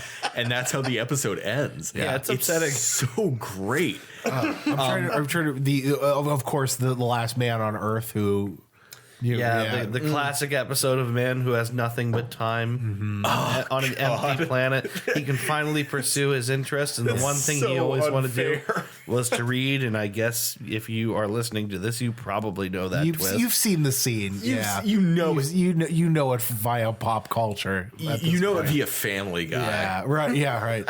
No. No. There was time now. There was time now. Time now. That's upsetting on an that is existential level. upsetting. My all-time favorite Twilight episode is "The Monsters Are Due on Maple Street." That is the one. We've talked about this very recently. I think so. It for those of you that are unfamiliar, it's where the UFO crashes in the neighborhood and the power just goes out, and all the neighbors are suspicious of these one neighbors who have their lights on. Yeah. And they suspect them of harboring these aliens. And so eventually this whole neighborhood turns into chaos and anarchy. It's a mob. They're all getting ready to just kill each other. Yeah. And there is a twist ending. Yeah. A very good one. I love The Monsters Are Due on Maple Street. Yeah. Favorite Twilight Zone episode by far. It's really good. Yeah, no, I think that the Twilight Zone is probably one of those enduring shows that will never really get old. And the more that we keep digging up that format and using it for things like in different ways, like Black Mirror definitely has. Yeah. I think the more longevity we'll get to that really great serialized short story format. Yeah. They did, if I recall, reboot the Twilight series in the Morty in the late 90s. But it didn't really take off. Telenovela. They remade a couple of classic episodes and they did some original content, but it never really took off as far as I remember. Yeah, it's one. Sometimes it's just a little bit of magic. Yeah. Having a really incredible writing staff and those stories that are really timeless. That's not easy. The availability of Bill Shatner. Yeah, right. Naturally. Yeah, I think it's about time? This is a good place to call us. I'm feeling it wind down here. So Yeah. Can I just say this has been thus far, at least this season, my favorite topic to talk about. this is This has super been fun. really good. Oh, thank you. This has been really good. Yeah. I knew we would be able to talk a lot about sci-fi. Oh yeah, you're talking to nerds here. So I have sci-fi obligations I have yet to fulfill. I haven't read Neuromancer. I haven't seen. I know nothing about Battlestar Galactica or Stargate. Dune is on my list. I should watch it. I need to watch or read Dune. Dune is a huge slog to read, though. I feel like I should just watch it. Probably. And it's also like David Lynch somehow got to make a sci-fi movie, so that's in and of itself worth watching. Yeah. Twin Peaks I haven't seen. I would qualify Twin Peaks as sci-fi, Twin Peaks is Twin Peaks is something. Twin Peaks is something. Is. It's something. I haven't seen the second season, but the first season, hold on to your butts. Yeah, it's something, man. There's a lot of sci-fi. Alan Wake is like video game Twin Peaks, if that makes sense. Yeah, but monsters. But Alan Wake is you can understand Alan Wake. Yes, damn fine cup of coffee. Damn fine. Are you thinking of Deadly Premonition or no? That is definitely Twin Peaks. Twin Peaks. Twin Peaks. The damn fine cup of coffee. Yeah, he's constantly the lead investigator is constantly recording notes or like to his secretary. Yeah. Is it Ellen? Ellen? I think it's Ellen. He's talking about how great the coffee That's and pie right. is all the goddamn time. I watched the first episode of Twin Peaks. Coffee is The very first episode. damn fine.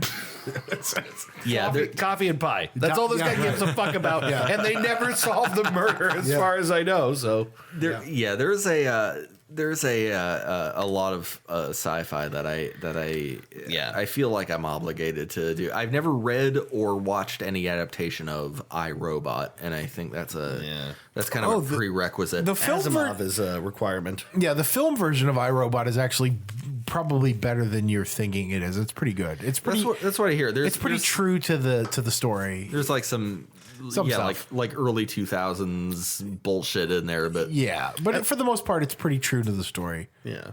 I gotta go through and watch the Animatrix again. Yeah, the Animatrix was fucking killer. That collection of short movies. Yeah. All those stories were good. Favorite Animatrix short?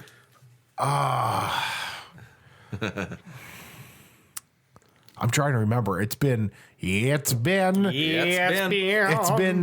since high school since I watched it. I'm trying to remember. I don't know if I remember a whole lot of Let me them. see if I can jog your memory. My favorite would be either the one with the runner, the Olympic track runner. Oh yeah, That one was fucking yeah. great. Okay. Or the one that's definitely Japanese. It's definitely like a Japanese thing.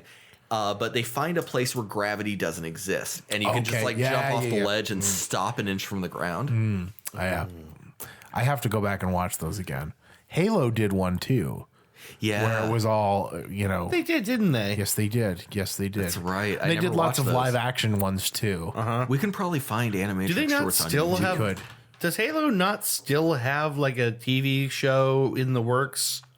It was like Spielberg was going to direct Yeah, it, I heard. Yeah, like an actual Halo television show in the that would works. be cool. World of Warcraft got a movie that wasn't completely terrible, so I'm sure Halo can do it too. Not Yeah. completely featuring terrible. Samuel L. Jackson as Sergeant Johnson. That's our standard. Not completely terrible is what Yep. we're aiming for. Considering Our big green style. considering the legacy of Uwe Boll's Max Payne, Yeah. and the Tomb Raider movie starring Angelina Jolie. Yeah, I'll take not terrible. I'll take not terrible. Frankly, Let's take a break. yes. Let's take a break. When we come back, we will be able to give you recommendations and also the things that we have learned, if we have learned anything. Did the table just move? That was Yeah, that was me. Sorry. a little trippy. My headset is completely destroyed at this yeah, moment. that's super Oh, awesome. gosh. Well, we'll use science fiction to fix that. Yeah. But I hope you guys have enjoyed us geeking out for like an hour and a half about our favorite sci-fi endeavors. And Yeah. look, the point of sci-fi is to shine a mirror on humanity, and I think the more it does that, the better. But I think it should also maybe open up our imaginations a bit. Yeah. I think that's true. I don't think there's anything wrong necessarily with sci-fi that, maybe doesn't shine a mirror on humanity, maybe doesn't tell us something about the human condition, but it's just there for fun and fantasy and escapism. Yeah, just to open you to a world that doesn't exist but could if we were better at doing what we're currently doing. For sure. Science fiction is great. I hope you enjoyed this topic. I sure did. I have a fucking huge list of movies I gotta watch now. Yeah. But yeah, we'll be back shortly with our recommendations and what we have learned. I think we just might. All right. See you in a minute. All right, then. Yeah. Okay, bye now. Bye.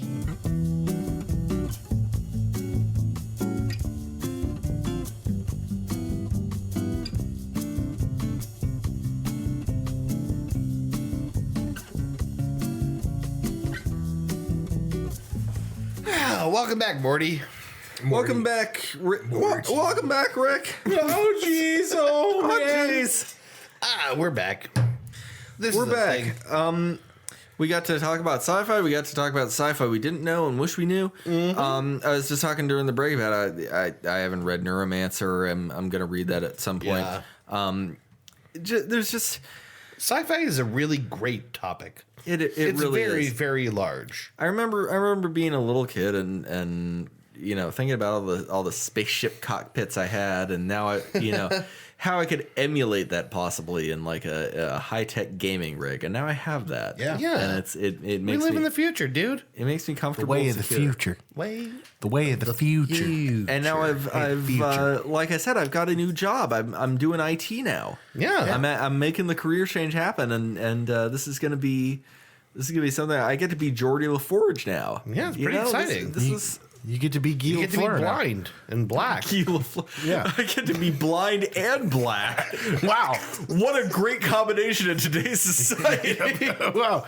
Just to be alive. No one will discriminate against you. You know, for a long time, I dreamed of a future where I could be blind and black, and now black. it's here now. So no, I can't see the people who are kicking me in the street. Isn't it lovely? All right. Well, now we're getting to the point in the show where we got to. We have to. We must. We don't are, want to. We are compelled by our producer Roger Sick Bastard We care to not to, but we must. recommend something so that Roger Sick Bastard can pretend he cares about the enjoyment of Yeah. the rest of humankind. Plus, he gets a little coin on the side. You know, this guy Sure. has business deals. And Yeah. a tuggy from one of us that he selects at random at the end of the And a show. tuggy from a Netflix executive. Kevin Spacey. Should we be so kind? Kevin Spacey, Netflix executive. What do you think? You think he's handing out tuggies? Kevin Spacey? Yeah, he's taking. Well, tuggies. he needs money now. Like his career is fucked. I feel like this business relationship is more complicated than I previously thought it was. Look, we don't have to think about it. We got a contract. We just follow it. We got to recommend something. I'm going to recommend. What you got? Oh boy. You know what? I'm just going to go ahead and go with my original idea because I thought I was going to come up with something better. Are you just deciding right this minute? No, I had marital aids. Large, smooth, shiny. throbbing. Rotating the it's the rabbit vibrator. Yeah, it's the I'm rabbit gonna vibrator. recommend the rabbit. Yeah, It's 3 different movements of pleasure. it's a classic. Everyone loves it. It's a one giant box full of a big ol' I don't need a man. Okay, so I had a fallback idea. I had a fallback idea in the event that I couldn't think of anything else, and that's what I'm going to go with. 2 days ago, Aubrey brought home a package of a grocery store's worth of food in a bag. One of those items was a delightful treat I have never tasted before up until 2 days ago. That treat is stroopwafels. I my am God. quite aware of the Fucking stroop stroopwafels, dude. Thank you, Starbucks, for the stroopwafel. I just had my first Oh my God, stroopwafel they're so fucking good. 2 days ago. I want to know how you had it. I want to know the way that you consumed it. Was it? How did you have it? Okay, so look, for context, my stepdad's family is largely Italian. I am very familiar with the delight that is the pizzelle. Yes. The less anise, the better, honestly. I'm with you. I'm not huge on black licorice taste. The vanilla. I like the vanilla pizzelles. The vanilla pizzelles are great. Yeah. So I look at this thing and it's like, oh, it's like a dark pizzelle. I like pizzelle, so I'm sure this is gonna be good. I bite into it. I had no idea that it was like a caramel panini. Yes. It is. I had no fucking idea what I was getting into when I took that first bite, and I like as the strands of caramel just like stretched and separated from the body and my jaw. I was just transported to a field of tulips and windmills where everyone was free to smoke weed all day long. I'm picturing that scene in the movie Ratatouille where the food critic takes the bite of Ratatouille and then has a flashback to his childhood where his mother's cooking him dinner. Oh my God. That's what I'm picturing you going through. It really was like it made me miss a place I've never been. Yeah. Yeah, like you were transported to your childhood where everyone smoked weed. I had no idea something Yes. as wonderful as a stroopwafel could exist. Now, I will tell you, the way that Christy had me enjoy this was I had a cup of hot coffee. I need She a said- cup of tea when I She said drink you it. put that waffle right on top of the hot cup, and you let it steam it a little bit. Yep. Oh, That's the idea. that's the classic. So when, That's the way so you're when you supposed go to do to it. break into it, it's just a tiny bit softer, Yep. and the caramel does that just little extra A stretch. pool, yeah. oh my! That's the way you're supposed to do it. Yeah. Yeah. The lady at Starbucks in Barnes and Noble told me that in Boardman. Yeah. But I did it over a venti London fog with extra soy or with soy and extra vanilla. Man, It's like the European version of be making. alive. It's like the European version of making a grilled cheese sandwich on a greasy old griddle somewhere in eastern Pennsylvania. You know, it's like a mayonnaise covered grilled cheese sandwich on a fucking griddle full of scrapple. I was gonna say Somewhere- you said that. I'm like, how about the scrapple waffle? Why somewhere don't we have that yet? somewhere north of Philadelphia, where all the fucking grease and grime is just like caked right onto the fucking bread of the grilled cheese sandwich you're eating. This is the European version of that, where where like those motherfuckers in Holland who get to enjoy such a wonderful fucking life where prostitution is okay and smoking weed is legal, and you can just go and look at Van Gogh paintings whenever you fucking want. That's the dream. You're describing a really nice life. You have a fucking caramel and pizzelle panini that you just compressed and baked into like just in between puffs of your blunt. candy cardboard circle of goodness, and it's a revelation. I just man. recently watched something God. about where I can't remember if it was on Salt, Fat, Acid, Heat, but I don't think it was.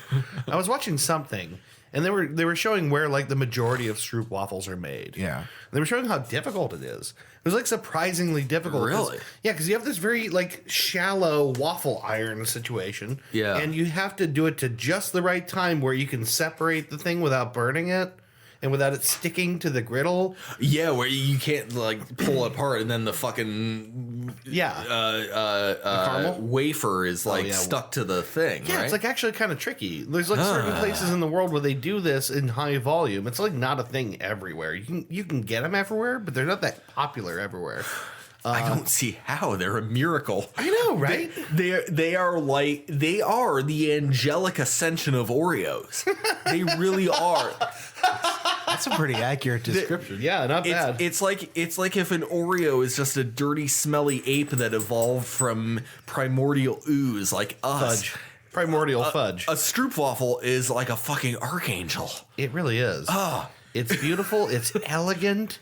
It's got the perfect texture. It's got the perfect flavor. There's cinnamon in them as far as I have tasted. Yeah. There's nice rich cinnamon taste. Yeah. Oh, it's It's a textural and flavor delight. Yeah, it's a very goddamned revelation. It's is a what it world is. treasure. It's like museum art. It should always be there. If Kabuki theater, as goofy as fuck as it is, can be protected by UNATCO as a World Heritage item, stroopwafel should absolutely be. Yeah. They are a dessert revelation on par with my all-time favorite dessert, tiramisu. Yes.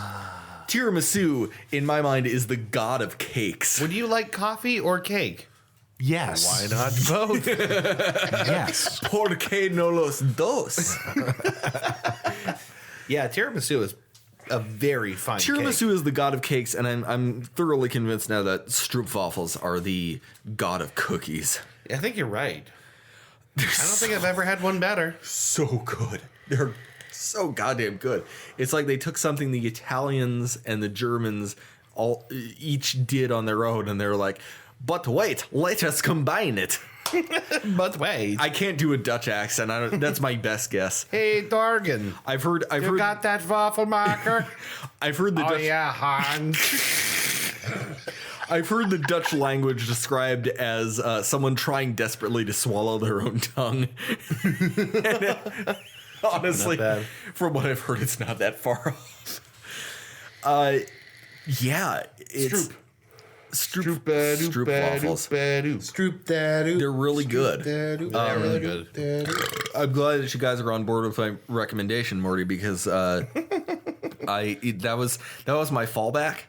I was trying to think because I've been playing more video games lately, Morty. And a lot of them are games I've already recommended or games that you guys know already. Yeah, Overwatch and Rainbow Six Siege and whatever. Yeah. But yeah, it's been It's been a real waffly journey. it's been a real waffly period in my life for me, and I thank you guys for being here to support me. I just took the soundbite of a real waffly period. That's all I'm thinking about now. a blue waffle. A blue waffly period. Speaking of blue waffle, early auxiliary recommendation: watch Big Mouth. What? Oh, yeah. They mentioned blue waffle in their Planned Parenthood episode. Oh God! Of the second season. I've been staying away from that because it looks too much like Family Guy. It's good. It's really good. It's very, very good. I cannot Okay. recommend it enough. I should have made it my I'll talk about it later. Fuck it. Okay. Right. It could be still. Maybe I'll just make it my. You know what? It's me now. Okay, me now. Yeah. Okay. Okay, Dave. Please tell us your recommendation since you're so fucking insistent on it. My recommendation is Big Mouth. You don't say. No, for real though. My recommendation is Family Guy. I love Family Guy. Holy crap, Lois! Oh my! You remember that time I recommended my own show on the Three Dude Cast? You think that's bad? You think that's bad? How about the time I fucked my own asshole with a weed thresher?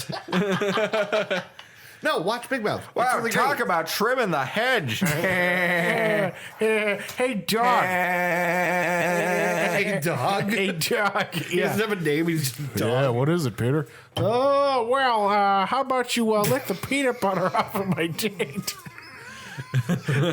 Family Guy. Presented Guy. by Fox. Family Guy, lick the peanut butter off of my taint. Hey, dog, check out this new game I got. It's called Undertale. All right. The memes, Jack. No, but for real, I wasn't going to recommend it, but now I am. Big Mouth is really good. Big Mouth is really good, Yeah. and it features, again, Nick Kroll and John Mulaney, who I just absolutely love. Didn't know that. Yeah, it's a thing you wouldn't know, just scrolling past it. It doesn't look special from the thumbnail. No, it does perspective. not. It You gotta really sell me on this because I feel like it's just like that, like adult cartoon, like right. the sort of thing you can make an image macro out of, and like Let me give you a great reason why you probably think that. Adult Swim, or not Adult Swim, Netflix has not done a single good animated show, in my opinion, outside of this. What about if it's for family? No, I take it back. what about Agretsuka? No, I didn't watch that. So I have no take on it. Pretty. So you have no great. frame of reference here. You're like a child wandering in the middle of a movie. Okay, let me put it this way: Netflix has done a lot of really bad animated shows. What about Castlevania? Sorry. I thought Brickleberry was stupid. Brickleberry is Brickleberry is that stupid. that was not Netflix though. That was Comedy Central. Maybe it was. They did the one that was like a nature. It was like the Forest Rangers or whatever. I don't think Was that Brickleberry? That was Brickleberry, but that was Comedy Central. They did do like a That's Daniel Tosh's show. They did do like a fucking like transparent ripoff of Archer though, didn't they? They it was did, like a and that Miami was, cop yes, show. and that was bad. Yeah. But like when you're talking about Castlevania, Agretsuko, I heard Castlevania was really good. I have to watch Castlevania. everyone is gaga about Castlevania. I guess what I should have just said to avoid this argument is Netflix is hit and miss. Yes, you could. Yeah, Totally. In general, Like most TV. Yeah, like they throw out a lot of stuff where you're like, do I really even giving want you to a take a hard chance on another Netflix original? Right. Like, do I even want to try to watch another Netflix original? The reason the show is really great, I think, when they're so clearly guilty of employing child molesters. right? that's true, and they're apologizing forever about it. But Big Mouth is centered around the worst period in everyone's lives that is a super relatable thing. The period. The period, yeah, more or less. The waffly period. I mean, it's a show specifically about puberty, Yeah, which is super painful for most of us to reflect on. yeah. No, I'm half giving you shit because I think we watched some clips of this when the Clan Waltman was over. And, yeah, maybe. And we had a really good time watching those clips, and they seemed really funny. Yeah. It seems like it goes balls deep into the awkwardness of those years. It gets really almost painful. I seem to recall a segment about a lost pube falling onto the rim of a toilet seat. It's terrible to watch. It's like a kid who hasn't quite hit puberty like everyone else. He has 2 total pubes, and then on going to pee, one of them falls off. And it drifts, and the other pube is going, no! And it's falling slow motion. And he lands on the rim and he goes, don't leave me here like this, man. Just blow me into the toilet.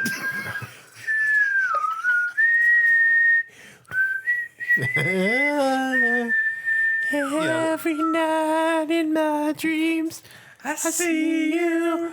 I feel you. Okay, that was the penny whistle solo from. Okay, Yeah. now I get it. Yeah. But anyway, it's really good. I really do recommend it. The second season just hit, and Christy and I watched all of it as fast as we could. Okay. Things to sell you on the show. There is a regular character, which is the ghost of Duke Ellington that just Squeeze me? he lives in Nick's house for some reason. He haunts the ghost of the Duke actual Ellington, Duke Ellington. Duke Ellington, who gives him advice on girls. At one point, there's a whole episode that deals around whether or not one character is gay, and there's a gigantic musical number featuring the ghost of Freddie Mercury, Oh, nice. who sings that when you're gay, every day is a nonstop cabaret, which is a lot of fun. all you had to do was say like, there's a character who's questioning whether he's gay. Then there's a musical. Yeah, right. Yeah, right. Of course. The show's really good. Again, anytime John Mulaney and Nick Kroll are together, I am laughing. Their chemistry is amazing. It's super funny. It's super awkward. It's Is it? like it really is. I don't know why I'm defending this hard. I feel like somehow I came into this on the defensive. Yeah, you this is did. the recommendation section. You kind of did. Well, I mean, to be fair, it's because I immediately compared it to Family Guy. That's true. Peter. Wait, that's... That's the voice of Peter. Holy crap, Lois! Peter. You remember that time we were on the Avengers? Yeah. Now? Hey, Lois, I got a super sweet Iron Man suit. Maybe you should try firing your dinky little gun some more. Hey, Lois. That's the joke. Remember that time you fucked my brother in front of me? I'm sorry. I don't know. What? I remember that episode. Yeah. Did that actually happen? I don't know. No, it did not. You guys can't fuck with me like She this. did fuck the dog, though. I think. Yeah, well, she didn't fuck the dog. No, but she fucked the dog. She didn't fuck. That dog fucks. Lois Griffin never fucked the dog. Yes, she did. No, she didn't. Yes, she did. No, she just pet him and it got weird. I will look it up. My recommendation is Family Guy lore, and the Family Guy wiki located at familyguy.wikia.com. it's almost definitely there. Yeah, right. Oh, of course it's there. Peter. That's it. I'm done. Watch Big Mouth. It's good. Okay. All right. Chris. I have two recommendations that I'm not going to go on the defensive about because I don't need to. I'm going to argue against you at every turn. The first one is Red Dead Redemption 2. I'm not going to go into big detail Oh, a about this. AAA big budget Yeah, title. yeah. Whoop-de-doo. Yeah. Oh, yeah. Maybe like the greatest game of the last 6 months. This game looks so It looks fucking. It is. good. It is really good. It's just as good Yeah. as you think it is. It looks really good. It plays really good. It's fun to be a cowboy.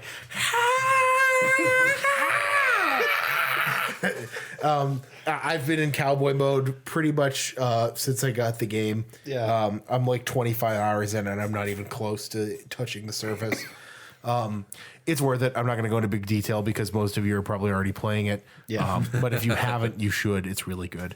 I can't wait till it comes out for PC so I can not have it for that too. Yeah. See, it's not. It ain't gonna come out for PC. Ain't gonna come will. out. If No, they didn't do it for the first one, it won't. I think it'll happen. Everybody keeps telling me that. It ain't Well, gonna happen. you read the sort of under the hood stuff, right?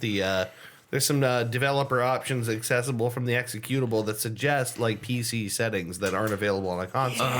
There's some really compelling reasons to believe in it. I don't think so. But we'll see. Sure. Who knows?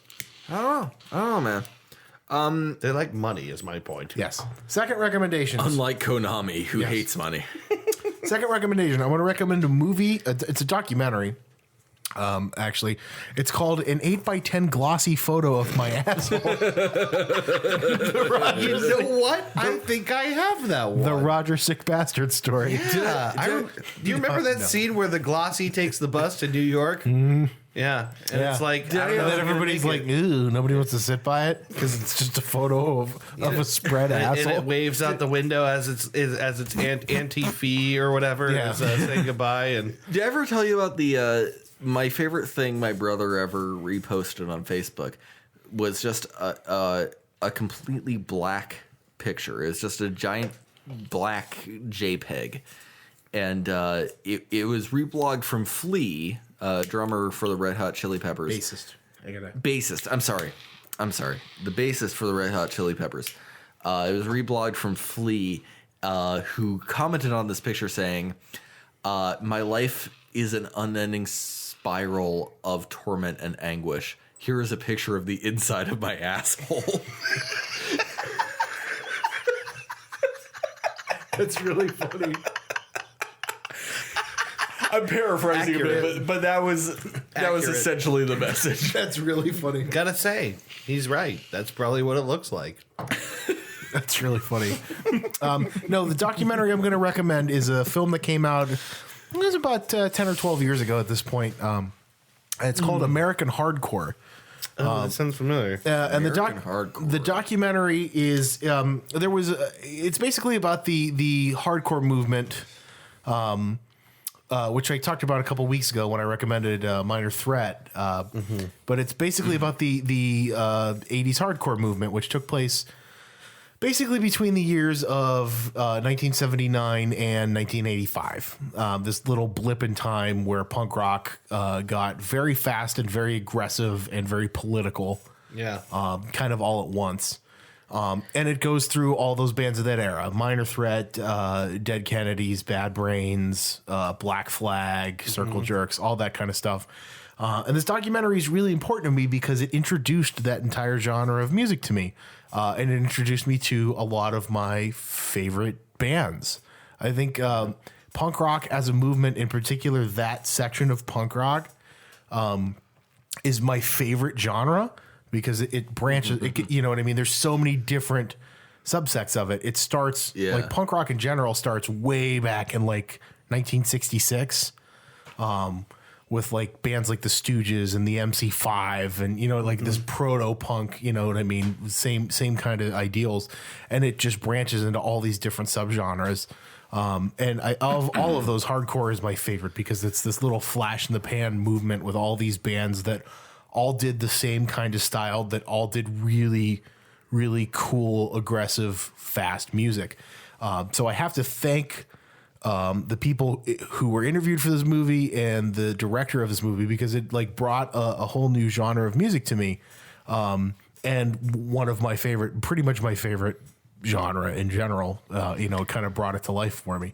So it's about 2 hours long or so. It interviews guys like Keith Morris from the Circle Jerks and Ian MacKaye from Minor Threat and Fugazi. Henry Rollins, you know what I mean? Like all these big name guys, you know, from that era, you know, guys who were like part of working bands who didn't make a lot of money. There's a lot of these interviews that take place like on the street. That's a really important thing. It's like these guys did not, many of them get famous. Right. Most of them did not actually get famous. And even the ones who got famous didn't like, you know what I mean, make a fucking... Yeah, they weren't rock stars. Yeah, they were just they guys. had cred at best. Right. Yeah, they were just guys. You know, like just What dudes. if we pay you in exposure? Yeah.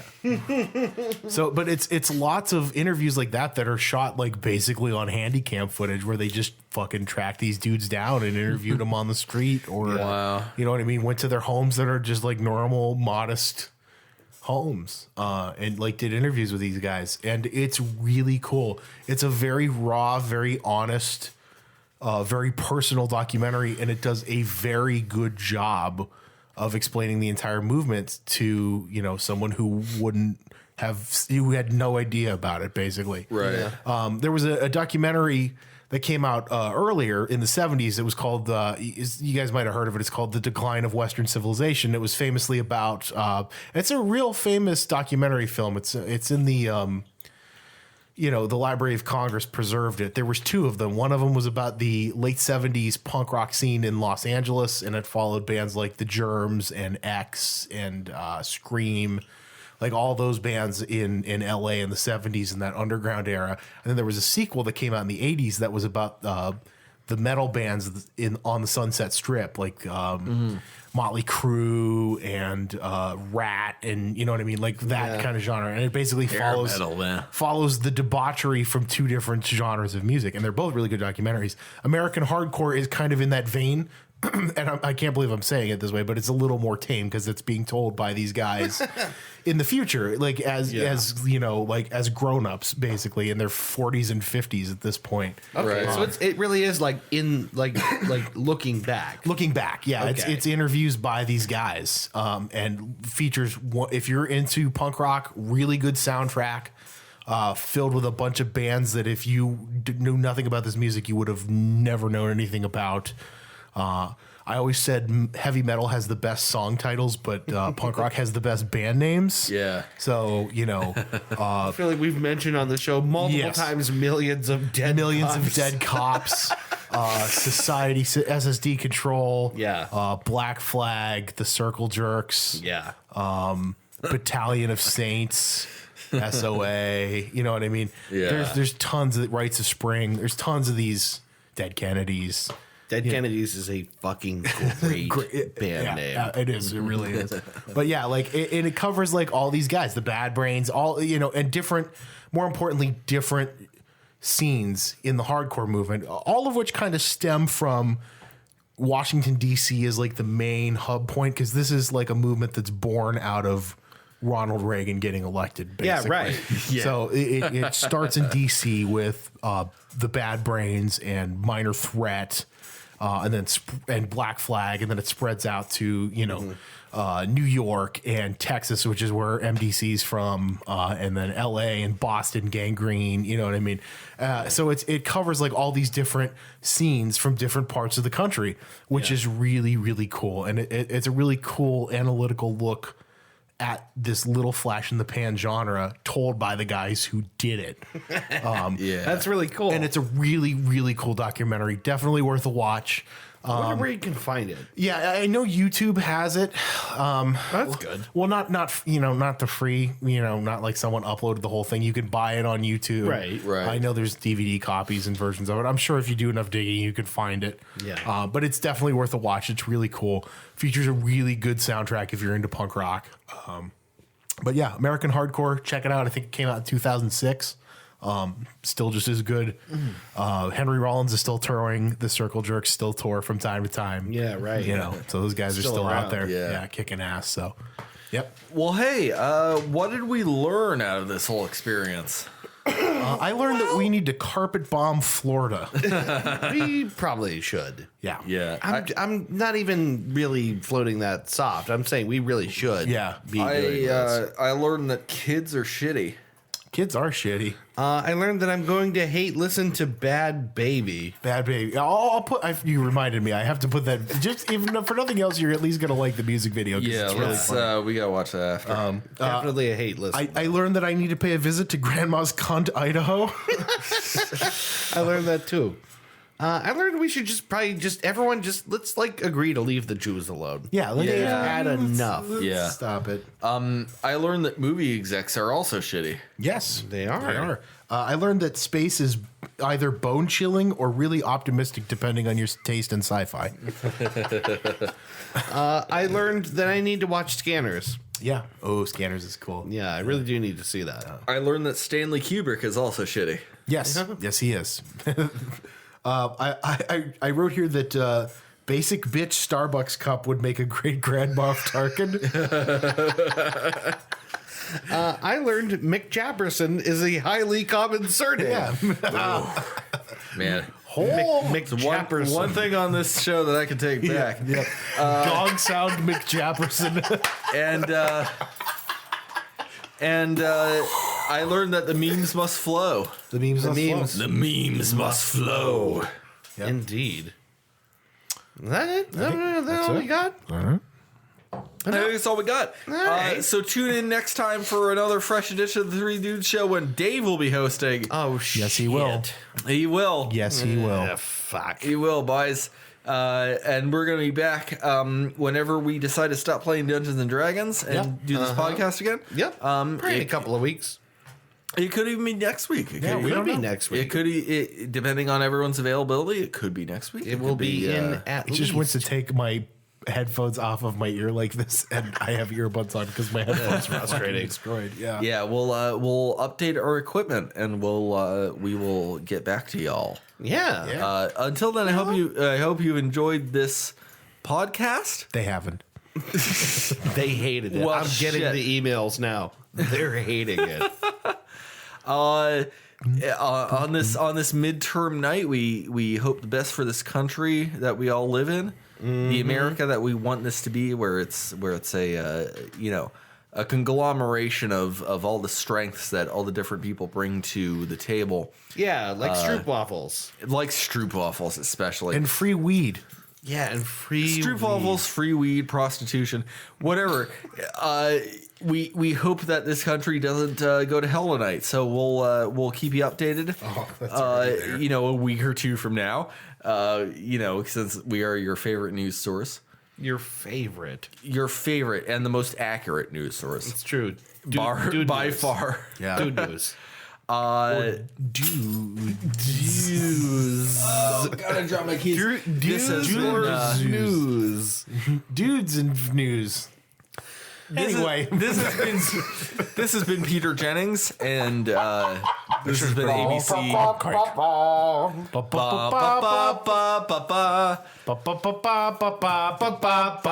We'll see you next time on the Three Dudes Show.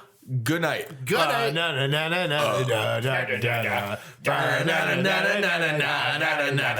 Wow.